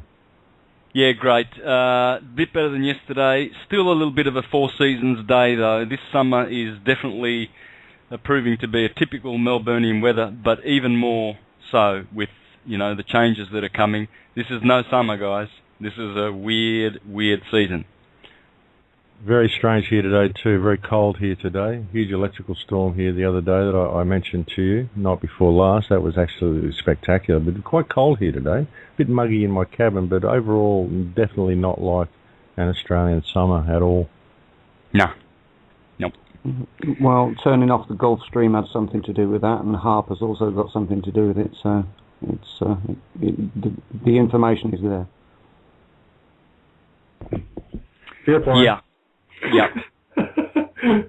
Don't mind me. Hey, listen, I changed my world. I base my existence on what I think, not what someone is telling me is what. Oh, look what happened. I don't know. I wasn't there. I didn't see it. No, I just stay focused on paradise, my friends. That's all I do. Yeah, I think it's a good idea to do that. I mean, I'm really looking forward to whatever's coming. I'm looking forward to the next 12 months, certainly. I think we're going to see a huge shift. I think we're going to see a huge change. Like you say, the groundswell's already there. We've already got the numbers. People just need to get the right perspective and figure out what to focus on. Now, I really believe that it's trust. I think we can alleviate it all through that, and it's so simple that people can figure it out.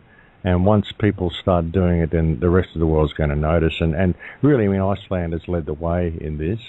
And people, we don't need to go and occupy Wall Street. We just need to occupy ourselves, because we already occupy the whole planet.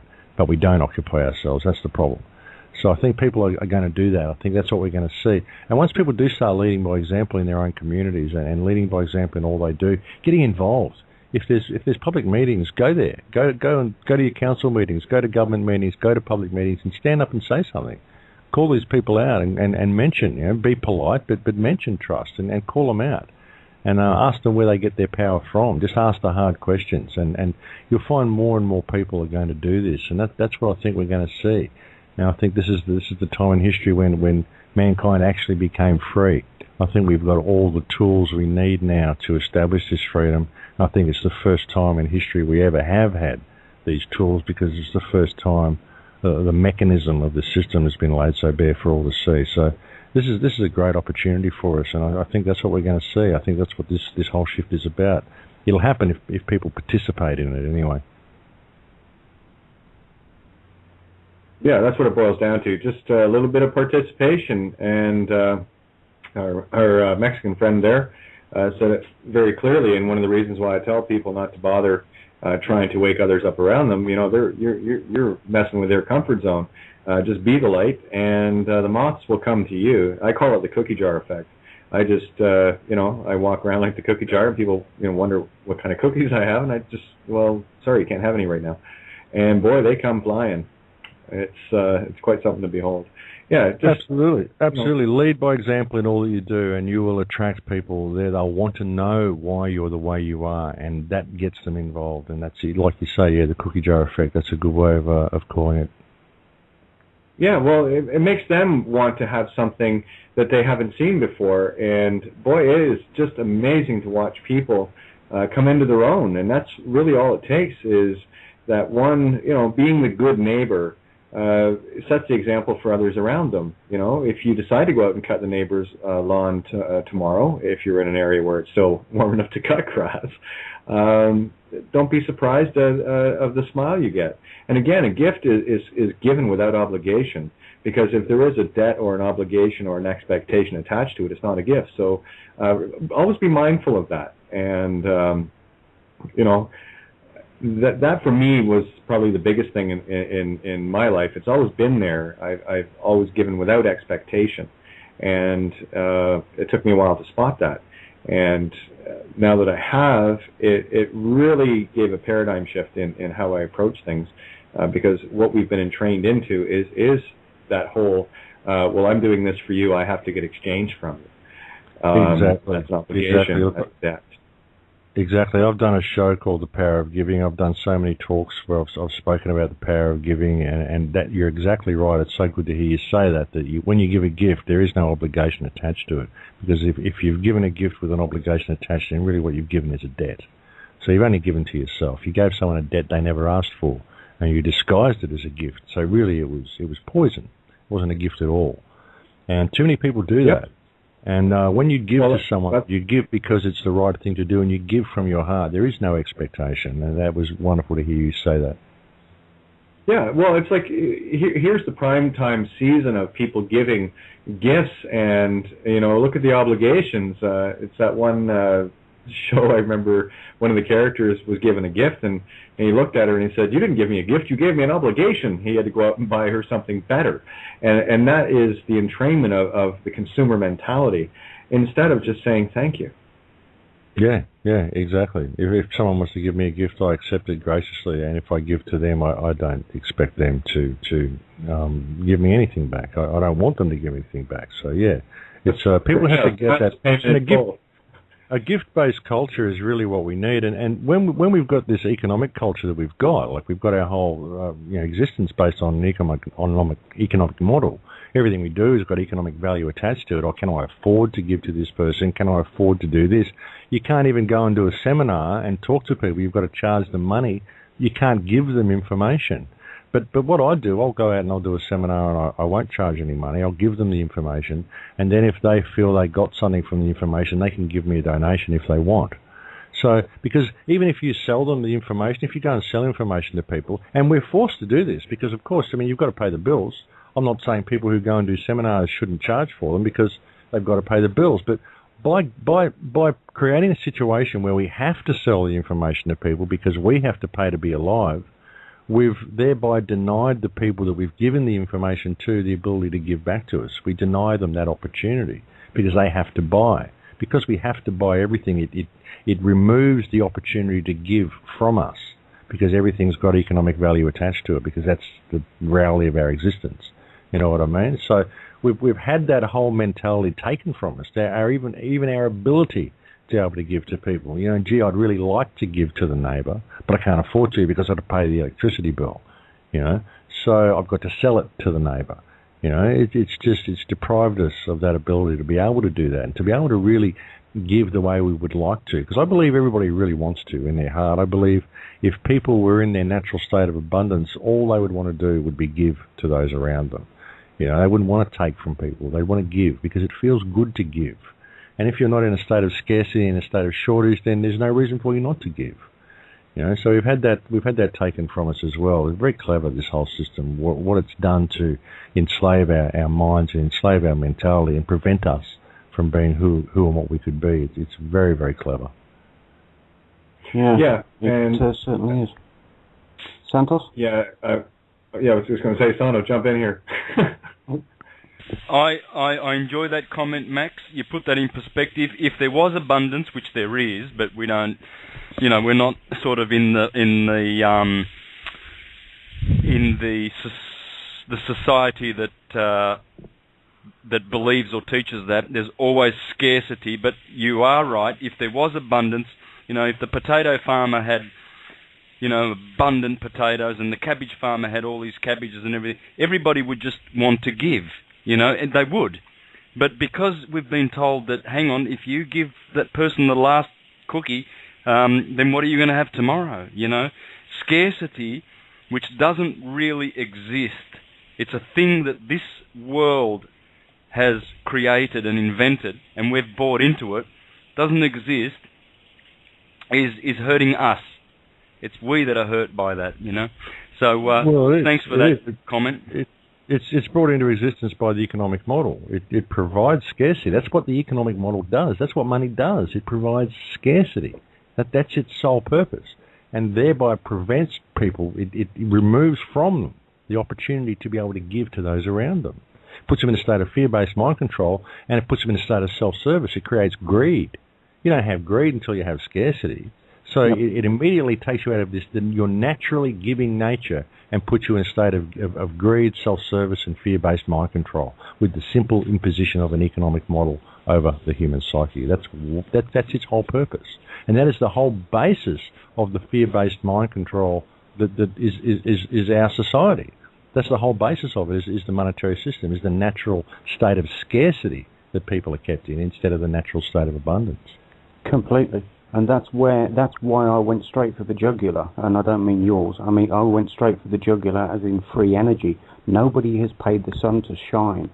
We can separate water molecules into hydrogen and oxygen and use those to heat our house, use those to power our car, and use those to keep warm in the winter. And that's why I constantly go after, you need to know the truth about free energy before you can remove scarcity. And that's one of the fundamental building blocks. We do, because the economic model is all based on energy, isn't it? Everything's energy. Energy is it's the greatest need of humankind, is energy. Everything's based on energy. That's why it's so expensive to do everything, because of the energy it takes. Exactly. And the energy it takes to grow the food, to harvest the food, to transport the food, to process the food. It all needs energy. So ultimately, that's what it comes down to. So if you've got free energy, absolutely instantly you've removed scarcity. And that's why I say if we ever get a chance to rein this government in and say, hey, you guys are in breach of trust, the first thing that needs to be done is to cancel all debt, because it's all fiction. Immediately cancel debt and introduce an honest monetary system, because that cancels fear-based mind control. That's what you have to do. And it's only the fact that this economic system exists which has created a situation where we don't have free energy, because it isn't economically viable to provide free energy, because we've got to have a system based on permanent growth, don't we?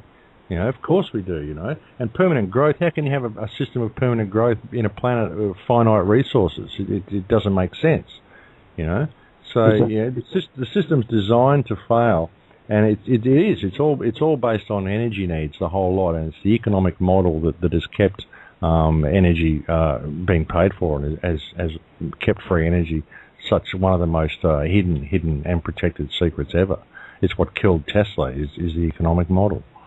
Yeah, it's killed a lot of people, but that's the point. People need to get over the fear and get over the conditioning and realise that nobody's paying the sun to shine, so something's actually happening that produces heat and light in the form of free energy.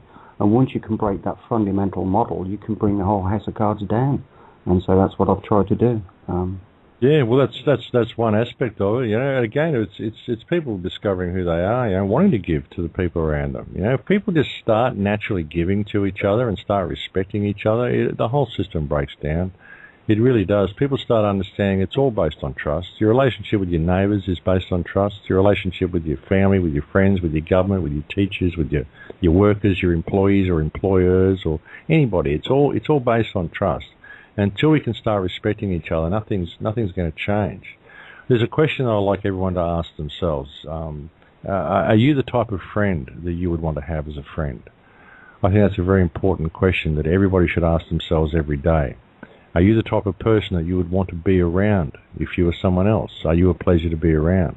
You know, how much good do you do for reality by being in it? You know, these are fundamental questions that people need to ask themselves all the time. Because once they can answer them in a positive way, they'll find that their world will change. Once they can adopt a giving nature to themselves, regardless of the outcome, and give to creation. I always say there's one law to creation, and that is service to creation. And that doesn't mean serving others at the expense of yourself. You don't give to others at the expense of yourself, but you don't give to yourself at the expense of others. You don't give to nature at the expense of humanity, but you don't give to humanity at the expense of nature. You've got to keep it in balance. You serve creation by your presence in it. And that's the one law of creation. And if everything you do is done, you know, from that perspective, your reality changes, and everybody's reality would change. If everybody did this, like we said before, you could change the world in 3 seconds. 3 seconds, you could forget all the other fictional stuff. We wouldn't have to rein anything in, because if people actually did what was right in all that they did, not what was right for themselves, but what was actually right, not what the rule book says, but what was right, what their conscience dictates and what their morals dictate, and what is in service to creation, then the world would change in 3 seconds. It's really that simple. Yeah, the change comes from within, and that's what people have to make the decision on. If they're not happy with the world around them, well, then that's the one they're manifesting. So, again, everyone goes external to blame that outside of themselves instead of looking at themselves inside to see what it is they need to fix. And when you start to really see this matrix for what it really is, it's quite magical. And the amount of power that you have as an aspect of creator is mind-blowing. And we've just been starting to tap into that in the last couple of weeks with the little trails that we've been on, uncovering things in a most ethereal way, where it has literally become a treasure hunt, and it's a whole lot of fun. And we have lots of people playing. It's pretty cool. It is. It's great. Like I said, it's a great time to be alive, and it's great to be out there riding the wave as well, and to be doing the research and to be part of the awakening, to see it all unfolding. It's spectacular, and it's not something you could have planned to do or something that you would have planned to be somewhere where you would have planned to be. But it's great fun doing it, and I'm really looking forward to the times that are in the immediate future. The next 8 to 10 months, I think, is going to be an incredible time for humanity. Yeah, I wanted to go back to the comment the first caller made there with regards to jailing and all the rest of it. Something that people need to that I needed to find for me first, and I will share this, and people can resonate or not. People have to. For me, I had to lose the vengeance. I had to lose this whole idea of I'm going to get even in any way, shape, or form. And until you can actually do that.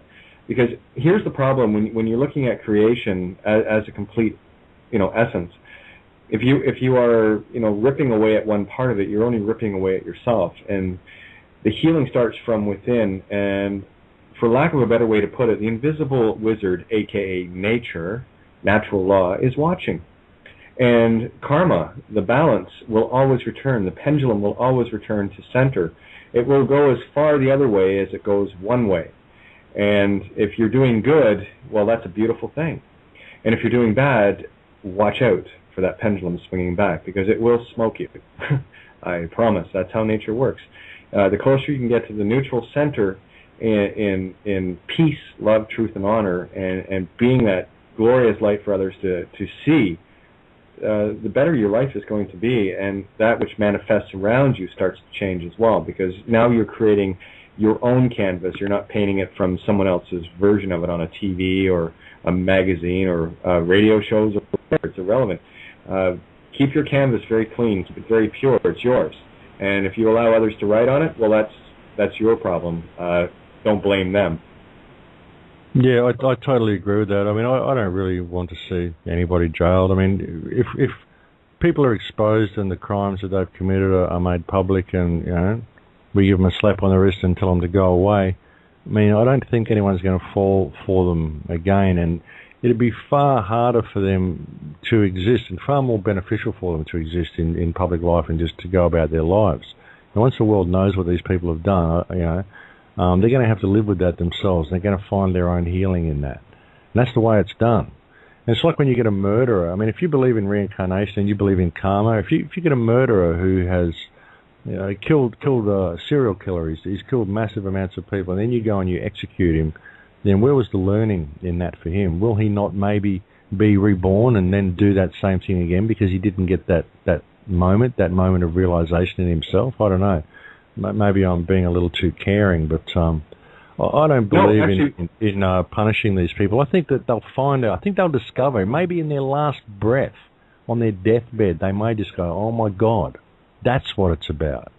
Just before then the next time they come back, perhaps they'll be different. But if you take it upon yourself to punish these people because you are seeking vengeance against what they did, which they didn't do to you, in most cases, they did to somebody else, but you've chosen to be the vengeance that these people are to receive, well, have you not simply compounded the problem? I don't think it matters what anybody did. I think it matters what we do from this point forward. And most people that have done the wrong thing have done so because they're disconnected. They're disconnected because look at the society they've grown up in. It's a disconnected society. They're all enslaved to word magic. How can you blame anybody within this society for doing the wrong thing? I mean, look at this society. Look at what they've got to deal with. Look at how alien it is to what is real about humanity. That's what these people have grown up in. So how can you judge anyone for doing what you perceive to be the wrong thing, no matter how dreadful it was? They're a victim of their circumstances as well. So I think there's a lot higher harmonic to look at before we look at punishing people. I think we really, really need to come to terms with who we are and what reality is, and I don't think vengeance plays any part in it at all, personally. Agreed. Well, yeah, the sentence "love thine enemies" actually means love thine nemesis, which is no vengeance. That's what it really means. So when you can finally get into a condition of unconditional love, where you're looking at things as the observer only from the angle of that's something I would do or something I would not do, then you've lost the external judgment, and you've cast the mirror and light upon yourself to know that certainly there are things that out there that I would not do. And the fundamental goes back to trespass on free will choice. And Mark Passio said it beautifully, that everything in this universe in terms of wrongdoing boils down to one word: theft, in one form or another. And isn't it kind of oxymoronic when you think of theft in a creator status of one that can create anything and all? You're only stealing from yourself, right? So it's oh yeah, we get some pretty heady subjects going here. Thanks, Cyndi. Jump in here, baby. Where are you? I'm just all wrapped up in all this wonderful truth coming out. I totally agree with everything being said here. Coming from a standpoint of never ever having much in my entire life except for life itself and my beautiful children, and I've been very fortunate. But now I look at all my losses and just love everything that has ever happened to me, and project that love on everyone around me. I changed myself. I changed all my habits. I changed everything that comes out of my mouth, and it's making a difference in my household. It's making a difference with my neighbors, just people who I'm friends with throughout the world on Facebook, and Max, you were talking earlier about the ability to be able to give to others, and some people don't have the funds to be able to give like they would want to give, but there's so much that you can give that doesn't cost a dime. And if people would just step out and do more, and it doesn't matter what you do, anything, just smile at somebody, give them a hug, pick up the trash on the side of the street, just set an example no matter where you are and what you're doing. Focus on everything that's coming out of your mouth and do unto others as you would have them do unto you. And Absolutely. That is so true. And you can give something as simple as a smile to someone, and it can be absolutely life-changing. Give of yourself to people. Give your time to people. Give respect to people. Treat people as yourself. It's so important. And yeah, beautifully said. Thank you. Yeah, if you want love, be love. Yep. It's that simple. That which you put out, you're going to reflect back to yourself. And yeah, we've been in a bit of a mess for a while. And it has taken a bit to change it, but that critical mass has been attained. And now that smile that you just mentioned, Max, is going exponential. I'm seeing it every day. I mean, I get friend requests on Facebook every day, not expecting or knowing where they come from. But that's things like that are just little indicators for me, and that keeps me on track to make sure that I'm doing the right things. And because I say, and I would happen to argue that everyone would agree with this, just because I say something is true doesn't make it true. It has to be a resonance. Truth is only something you realize. It's not a statement you can make. So that's why I tell people to be very careful with their canvases. If it doesn't resonate with you, don't put it on your canvas, because a resonance is a truth that belongs to you, and you can paint that. But just be very careful in what you paint on your canvas. Absolutely. Make it original. It's yours. Absolutely. I think it's really important when people look at the alternate media as well to realise that what people in the alternate media are offering you is their perspective based on the research that they've done and how they've interpreted that research. And it's up to people to make their own mind. That's all I'm ever offering people on any of my shows is my perspective of how reality works and my perspective of how I believe we can change things, in the hope that it may help people discover things for themselves. Because I found it to be extremely beneficial to look at things from the perspective that I have, and I've found it to be absolutely life-changing. I mean, if you start following energy and start following your emotions and following synchronicities, you can change your life. I mean, and I'm living proof that it works. And so that's what I offer, but it's my perspective. That's what everybody is offering, is their perspective. And I think it's important for the listeners to keep that in mind. Yeah, and actually, if you can, we got lots of time left. I just like to make sure that people get their information in. They can go to your website at thecrowhouse.com, yes? Yeah, thecrowhouse.com. That's where you'll find everything that is me. You'll find it all there, except a lot of the shows. I mean, I've done this is the fifth radio show I've done this week. I haven't actually posted any of them there yet. I'll try to get around to posting a couple of them, but you'll find most of it there, crowhouse.com or thecrowhouse.com. Excellent. Yeah, well, make sure. It's went out with all the postings, so there's quite a few people, maybe a lot of new people that have just got access to your website. There's lots of beautiful information there that can reach people from the very, very sleepy to the very, very awake. So all things free. You can go to Max. I'm sorry, Max. You also have a Facebook page and group along with that too, don't you? I have two Max Igan Facebook pages. One of them has got 5,500 friends, so you can't sign up to that. But the other one's got a few over 2,000 now, so you can friend me on that one. And there's also a Facebook page called Max Igan and the Crow House, and there's another one just called the Crow House. So there's two support pages, plus there's two pages that I have on Facebook. So reaching a lot of people through Facebook. I only use Facebook as a means of spreading information. I don't really post there that much. Occasionally, I try to answer and say hi sometimes, but I don't really post what I'm doing there that much. And it's just a way of spreading information. I think all methods are workable. Whatever method they put there to try to control us, I'll go there. I'll sign up. I'll use it, and I'll speak out against them as loud as I can.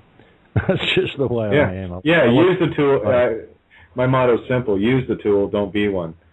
Yeah, exactly. I like to rock the boat. I get great fun out of rocking the boat, so that's what I do. I'm happy, like I said, I'm happy to talk to any of them. Any lawyers, politicians, anybody who wants to come and debate me on any of this stuff, not a problem. Happy to talk about it. So, but I'm not gonna take a backward step, and I'm not gonna stop speaking my mind. That's just what I do. So yeah, I think more people should do it. Actually. Yeah, big cup of oh wow. Yeah, don't worry, you'll get over me. I did. It's yeah, exactly. No, there's a lot of ways that people can do little things, and really it is the little things that you can do that will change everyone around you. Mostly it will change you. If you're feeling good about the things that you're doing for other people, instead of waiting for someone to wait on you hand and foot, why don't you just put out a little bit benevolence. Here's the best way to prove that it is a gift. Why don't you just go around and become the permanent Secret Santa?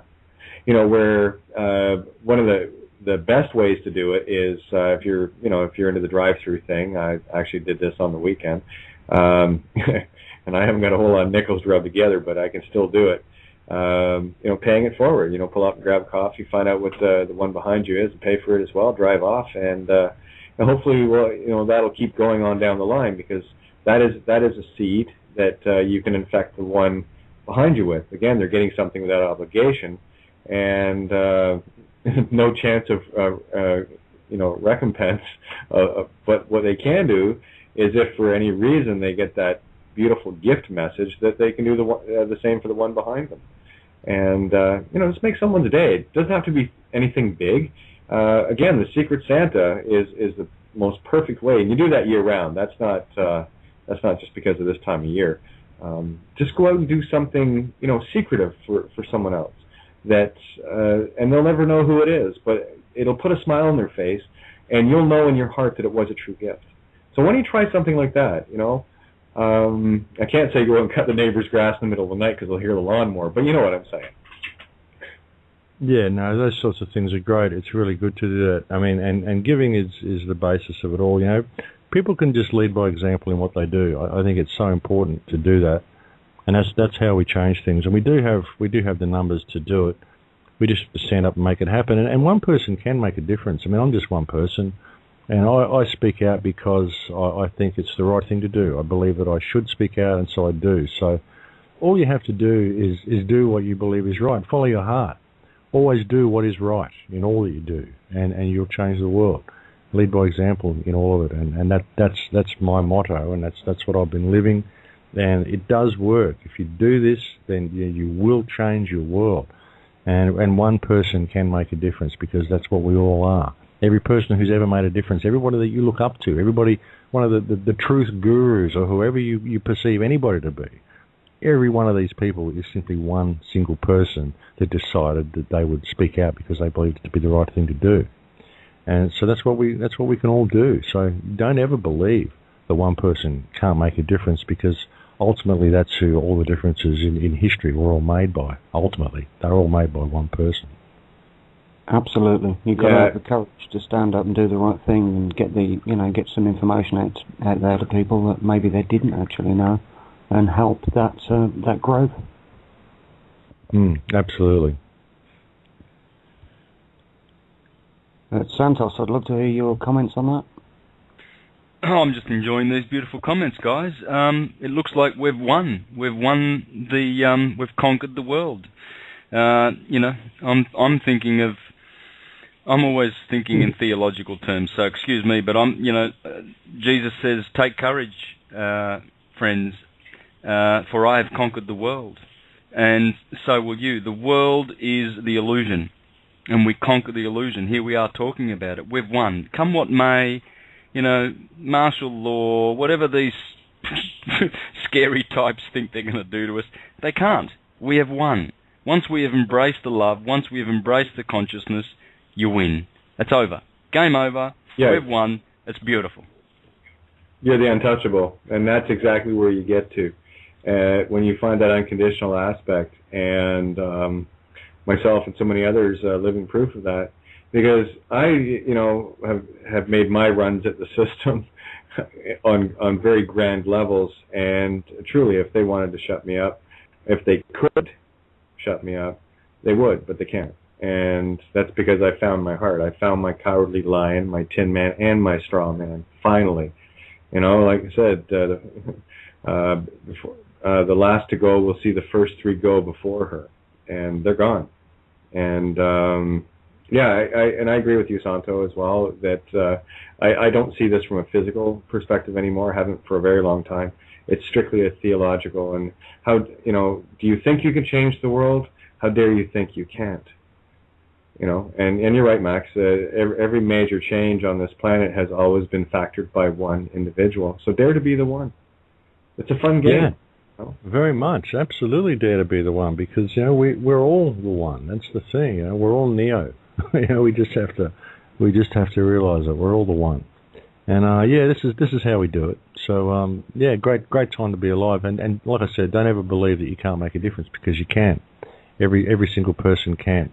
All you have to do is follow your heart and do the right thing. So, yeah, I say bring it on. Anything that they want to try. It's irrelevant to me. It's all fiction.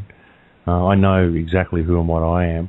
And, you know, again, they don't take people like us out, because they can't, because of the damage it would do. People have often said to me, if what you're saying is true, why haven't they taken you out by now? And I say, because at the moment I'm just a conspiracy theorist with a radio show. But if they were to kill me or to take me out of circulation, then suddenly my words become philosophy. That's what happens when you die, is your words become philosophy. Your perspective becomes philosophy for other people. And I'm far more dangerous to them dead than I am alive. So, and I also think that once you get to a certain vibrational level, they just can't do it. They can't get to you, because it's not part of your reality. You're not resonating at that frequency. I don't think they can possibly stop what I'm doing. I don't think they ever will. I think it's out there now, and the more they try to stop it, the more they will make it stronger. And that's just the way it works. Hear, hear. Brilliant words. And that is the thing. Yeah, don't mind the dead air. Sometimes I just like to sit here and absorb too, you know, so I don't get the chance often. But listen, we got a little over 4 minutes left here, so we'll just do a quick wrap up. And by the way, Santo, Miranda wants to chat with you very quickly after the show about the Cygnus constellation, of which when I'm standing outside, I'm looking right at it. It's quite beautiful. Anyway, so I just wanted to share that. So if you guys all want to maybe share your information, your contact stuff, and what have you, what you want to give up, that's great. Go ahead. We've got, like I said, about 3.5 minutes here. Special guest first, Max. Well, my website is thecrowhouse.com. You can find everything that I've done there. You'll find the 6 films that I've made. They're all free. My book that I wrote is there for free. I am actually going to fix the typos and publish that as a real book due to popular demand, but I can afford to do so. All my radio archives are there. Everything I've done is pretty well on that website, thecrowhouse.com. You'll find links to my Facebook page and my YouTube channel there as well. It's all there for you. Enjoy. Awesome. Santo.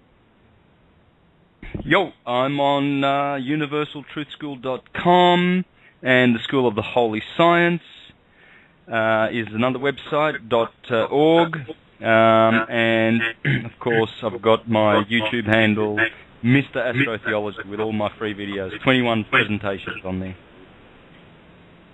Imagine that, 21. What are the odds? Anyway, Tony, go ahead. Yep, I published a book, Blueprints of Cosmic Consciousness. Together with others, I blow the lid off free energy and several other things, to say the least, UFO, anti-gravity, all sorts of other things. It's free for download at awakeconsciousawareness.com, and it's interactive, so you won't be bored to death reading hundreds of pages of words. So that's where you can get my information, and it'll blow your socks off. Excellent. Just typing there. Someone's speaker's feeding back pretty heavily here, so just check levels if you can. That would be great, guys. We're going to wrap this up. We're a little over a minute and a half left here.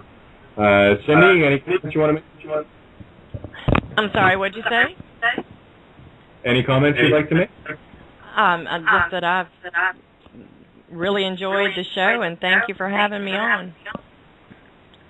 Oh, our pleasure. Always, Cindy. Love to have you. It's an important support role for so many of us. So greatly appreciate it. Well, thank you. Go ahead. No, I love being in the company. I feel completely honored. Well, we're honored with your presence. And Max, thank you so much for coming on Freedom Reigns Outside the Box with Tony and myself, Cyndi and Santos. It's just been a good night of sharing simple ideas, simple concepts, and so I just want to thank the listeners that are tuned in right now for tuning in, because that just proves to me one thing, that you're actually awake. That's beautiful. And don't forget to tune in again on Friday, Freedom Reigns from 7 to 9 p.m. We have Marty Lee joining us. That's going to be a fun night.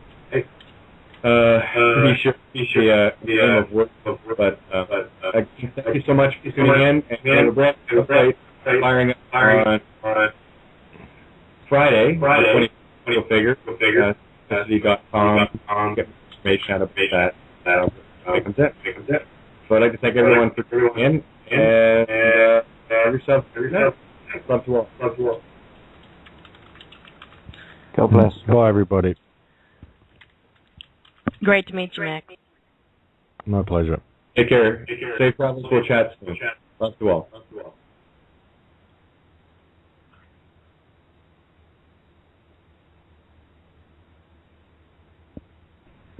The show directly after this podcast, so he may or may not pop in tonight.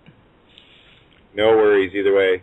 It's looking like this keeps redirecting Max to create his own account page. I trust that Max is on Facebook. Yes. Yeah, shouldn't be doing that. Anyway, I'll let Tony take care of that while we just keep the show rolling here. Yeah, okay. So a little bit of Wonderland fun this morning on awakeradio.co.uk. That's my normal morning show here, which is actually the afternoon, 4 to 6 p.m. in the UK. So, yeah, it's kind of weird. You're constantly speaking fluent time zones, you know? Like, okay, you just got to make sure that you let people know what part of the world you're in. Get a little confusing. What is it, 4 o'clock your time?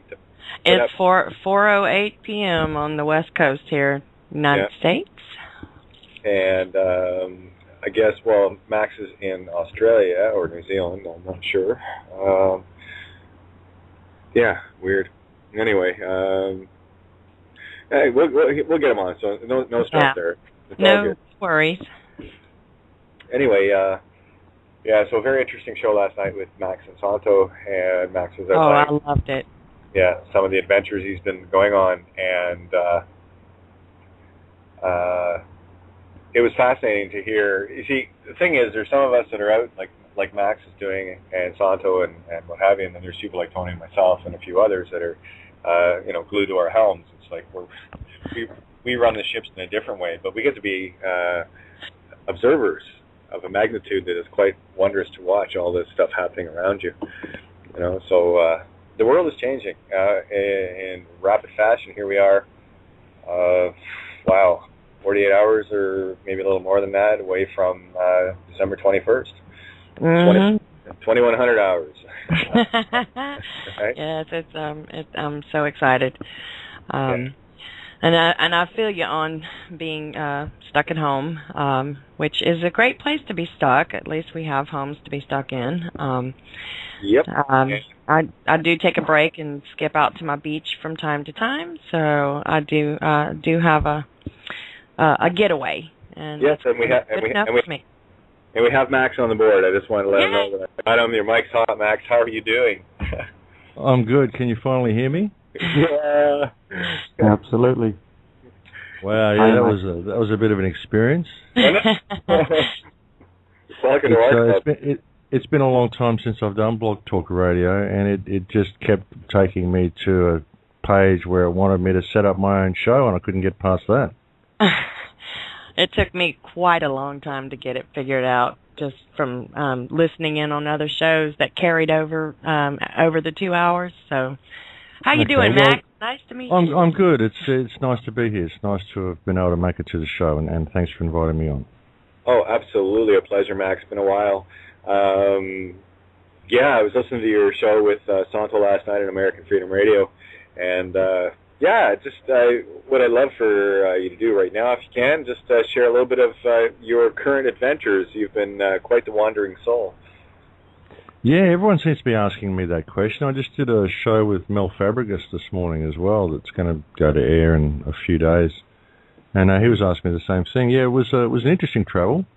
Started off doing ceremony in Peru, and then basically went off around the world, completely circumnavigated the world actually, just followed, and this is how it goes. Isn't this interesting? What an interesting way to go, you know? And off I went. Exactly. Oh, there was no fear in anything that I did, and if fear had come into it, then the trip wouldn't have worked. It wouldn't have manifested the way it did. It was all sort of, it was almost like I was in a third-party position through the whole trip, like I was an observer of my own journey. And I was observing how I was reacting to certain situations. So I found the whole thing quite fascinating and really, really interesting, more than anything. And I think, understanding how reality works is a big part of it, and that's what I've tried to do in the films. I think we can change things. We can really, really fix the problems that we face, and it would be really, really simple to do so. But we have to understand who we are. We have to understand that if you really want to look at it, God created man, whatever you perceive God to be. God created consciousness, which created us, and everything below us is fiction.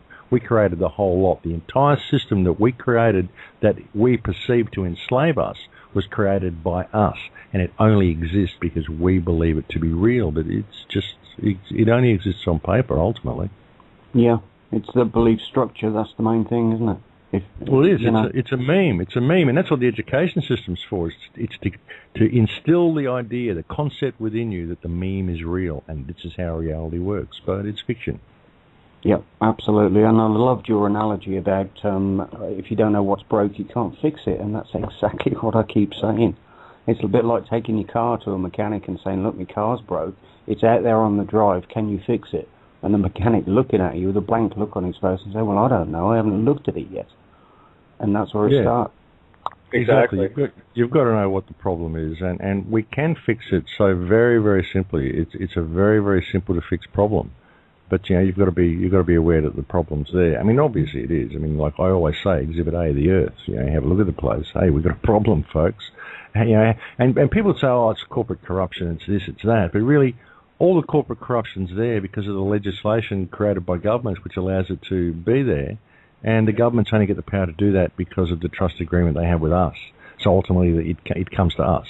That's how when I say, really, if you can point the finger at the government all you like, but it comes down to you. It comes down to you knowing what your relationship with these people is, and you allowing the people around you to discover this as well, or helping them to discover it. Yes. So you can all stand together and say, "Hey guys, you're all in breach of trust. Exhibit A, the Earth. That's it. End of list. End of discussion." You look at the place. It's all happened because of legislation that you people, as public trustees, have created. So there's your solution. There's your remedy right there. That is the remedy, and that is the only remedy. But that can only come from an empowered population. So that's why you've got to be spreading information the way you do, but you've got to be not turning on a fire hose, not doing it with fear, just suggesting to people that they maybe look at things from a different perspective and plant seeds with people and allow them to discover the truth for themselves. And that's what I've really hoped to do with the radio shows. That's why I repeat myself so much. Because I think one day I'll do the one show that you can take this one show and you can go and play it to someone who's completely asleep and they're going to get it. And that's what I try to do with the shows, and that's why I repeat myself so much, because I guess one day I'll get it right. Exactly, and that's the thing, and we find ourselves repeating much of the information over and over. And again, it is about empowering people with knowledge, because with the knowledge and the understanding of what's going on around them, the fear abates. The only reason fear exists is because of the unknown. So what we try to do, just like yourself, is get the information out in little bite-sized pieces, make it fun, and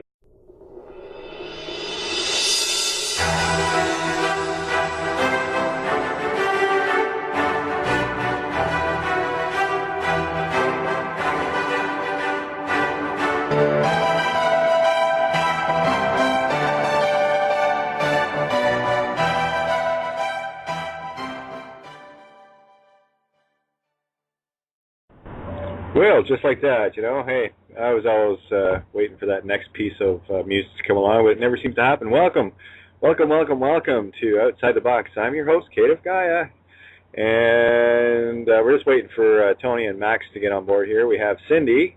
How's it going, Cyndi? Hey, can you hear me? Yeah, you're not very loud, though. All right. Not very loud. Hold on one second. There we go. That's a little Trying better. to get myself in gear here. Doing great. Wonderful. Much better. Yeah, so I've just asked Tony to give Max a hand. Okay. Yeah, actually, Max, sign in using Facebook. And, you don't want to set up your own show. Oh, can you turn your speakers down? Cyndi? I'm getting all sorts of feedback here. Okay. Is that better? Yeah, put a headset on. I've got them on. Wow. Yeah, hold you on got a sec. Uber sensitive mic. How about I move the mic? How about that? That's better. And we have all Tony right. here, so I'm just making Tony's mic hot. So anyway, where were we here? Let's make sure we got Max here. And yeah, we generally when I'm just signing into to the show, I just use Facebook. Just log in with that, and it. Using that's weird. I have my own personal Blog Talk account, so I just sign in using that. I've never signed in with Facebook. Yeah, no, I hear you. Yeah. Just for reference, I had a heck of a time signing in as well. I wouldn't do it like it normally does. It's always an adventure, so I just don't want Max stressing out, thinking that he's doing something wrong. No, this is normal. It's never easy for us to get on the air, but that's okay. We're here now, and we'll just wait for Max to get here. In the meantime, we've had a very full day of just amazing chats. This will be 6 hours on the day. Okay. Tony, can you give Max a hand just to guide him through? I can do, but I'm clicking as fast as I can, so just bear with me. Yeah, no worries. Basically just click on the Skype button, and it should open. Just another little thing that I found happens in the past too, and this is for anyone that calls in as well using Skype. Sometimes the click to talk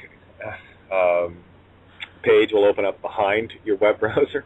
So I've had to minimize my web browser in the past to find it. Been very frustrated on many occasions. Yeah. Then sign in with Facebook. That's the best way to do it. Absolutely. So looking forward to this. Great show with Max and Santos last night. And, rumor has it Santos might even show up tonight. So we'll see.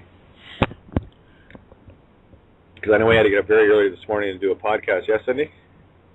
Yes, he was on a Ustream podcast, and it ended up running, I think, about 3.5 hours. It was I listened for quite a while, and then I had to take a break and go do some housework and stuff. So, but yeah, he got called in on another. And you nailed it with the comfort zone. A lot of people don't want to leave that comfort zone where they inherently know within that there is something that's just not right with Kansas anymore, And I know Tony's just itching and chomping at the bit to ask some questions, so I'm gonna hand him over for a sec. Go ahead, Tony. Hey Max, it's a pleasure to have you on board with us, mate. How are you doing? No, I'm fantastic, Tony. Lovely to be here. Excellent. Yeah, I've got to put my hands up and say, to be honest, mate, you're one of the very first people that sort of like helped me wake up. Studied the Crow House in detail, studied the big picture, New World Order, all those sort of videos that you've done. Brilliant work, by the way. And those were the first dot connectors that got me on this trail. So thank you for that. Well, thank you for watching. I hope it helps. I mean, it's difficult to convey this type of message to people in a way that's empowering, and that's what I hope I'm doing with these things. I think we have to know what the problem is in order to address the problem. But it seems so big and fearful and terrible to most people. But really, it's simply done by a government that's fiction. I mean, the government only exists on paper. I was talking to people about this morning. We think the government is this big thing, but it's not. It's just a bunch of rules written down in books. That's all the government is. It's fiction. It's just people who follow these rules in books. That's all it's about. And we've got to realise what's going on here. It always comes back to trust. We're the government of public trustees. We actually have the power. And in order to find that power, we need to find ourselves. So that's been the message through the whole thing. But once you see this and you really see how it all works and how fictional it is and how we're really living in a paper-based reality, it's all revolves around the written word, and it's stuff that we all created ourselves.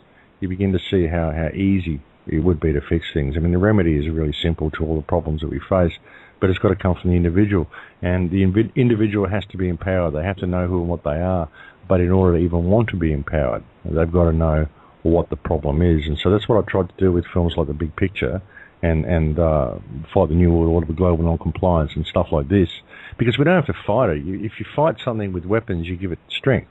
All you have to do is realise that it's fiction and stop complying with it, and there's certainly enough of us to do that. And the way we can do that is to realise what our relationship with the people who control all this paper-based reality is. It's a trust agreement. So the remedy is very, very simple once we can empower the population.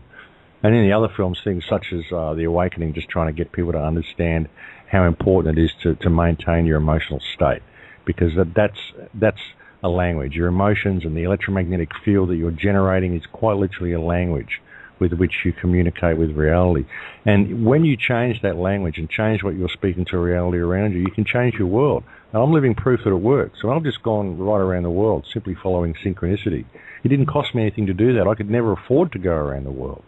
But people just helped, and people just were putting me places and calling me places, and things just worked. And if I got short of money, someone would come along and say, I'll come and do a talk here, and I would get just the amount that I needed to maybe go to the next place and get, it just all worked. I never ever stressed about it. I never once thought, oh, gee, what am I going to do out here, in the middle of Europe, sort of stranded or anything like that. It never entered my head.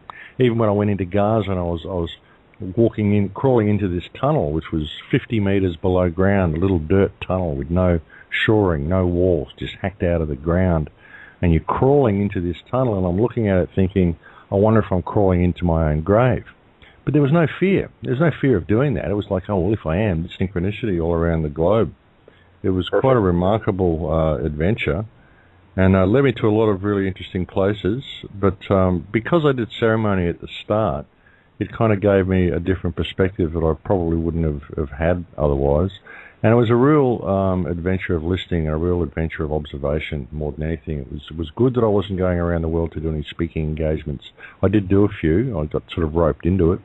But it was mainly just going off to observe and just sort of follow the wave and see where it led me. And it was a remarkable journey. And I'm going to do something rather major next year as well, or I hope to. I want to create a full circle project for next year and try to link up a lot of the globe through workshops and online. I want to create a website so people can follow us online and stream it and have live streams and video logs and chat applets, and possibly do this show from whatever location we happen to be in at the time and get as many people involved as possible. Try to create some sort of global groundswell. So that's what came out of the trip this year. It kind of set all these dominoes in place that I think I can really achieve something pretty major next year. So that's the plan at the moment. Well, I'd say you've achieved many major things, Max, and this is one of the things too that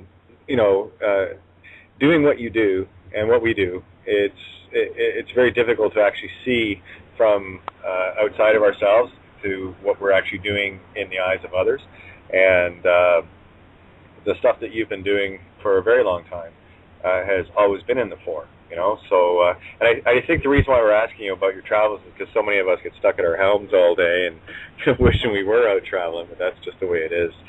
I travel the world on my laptop.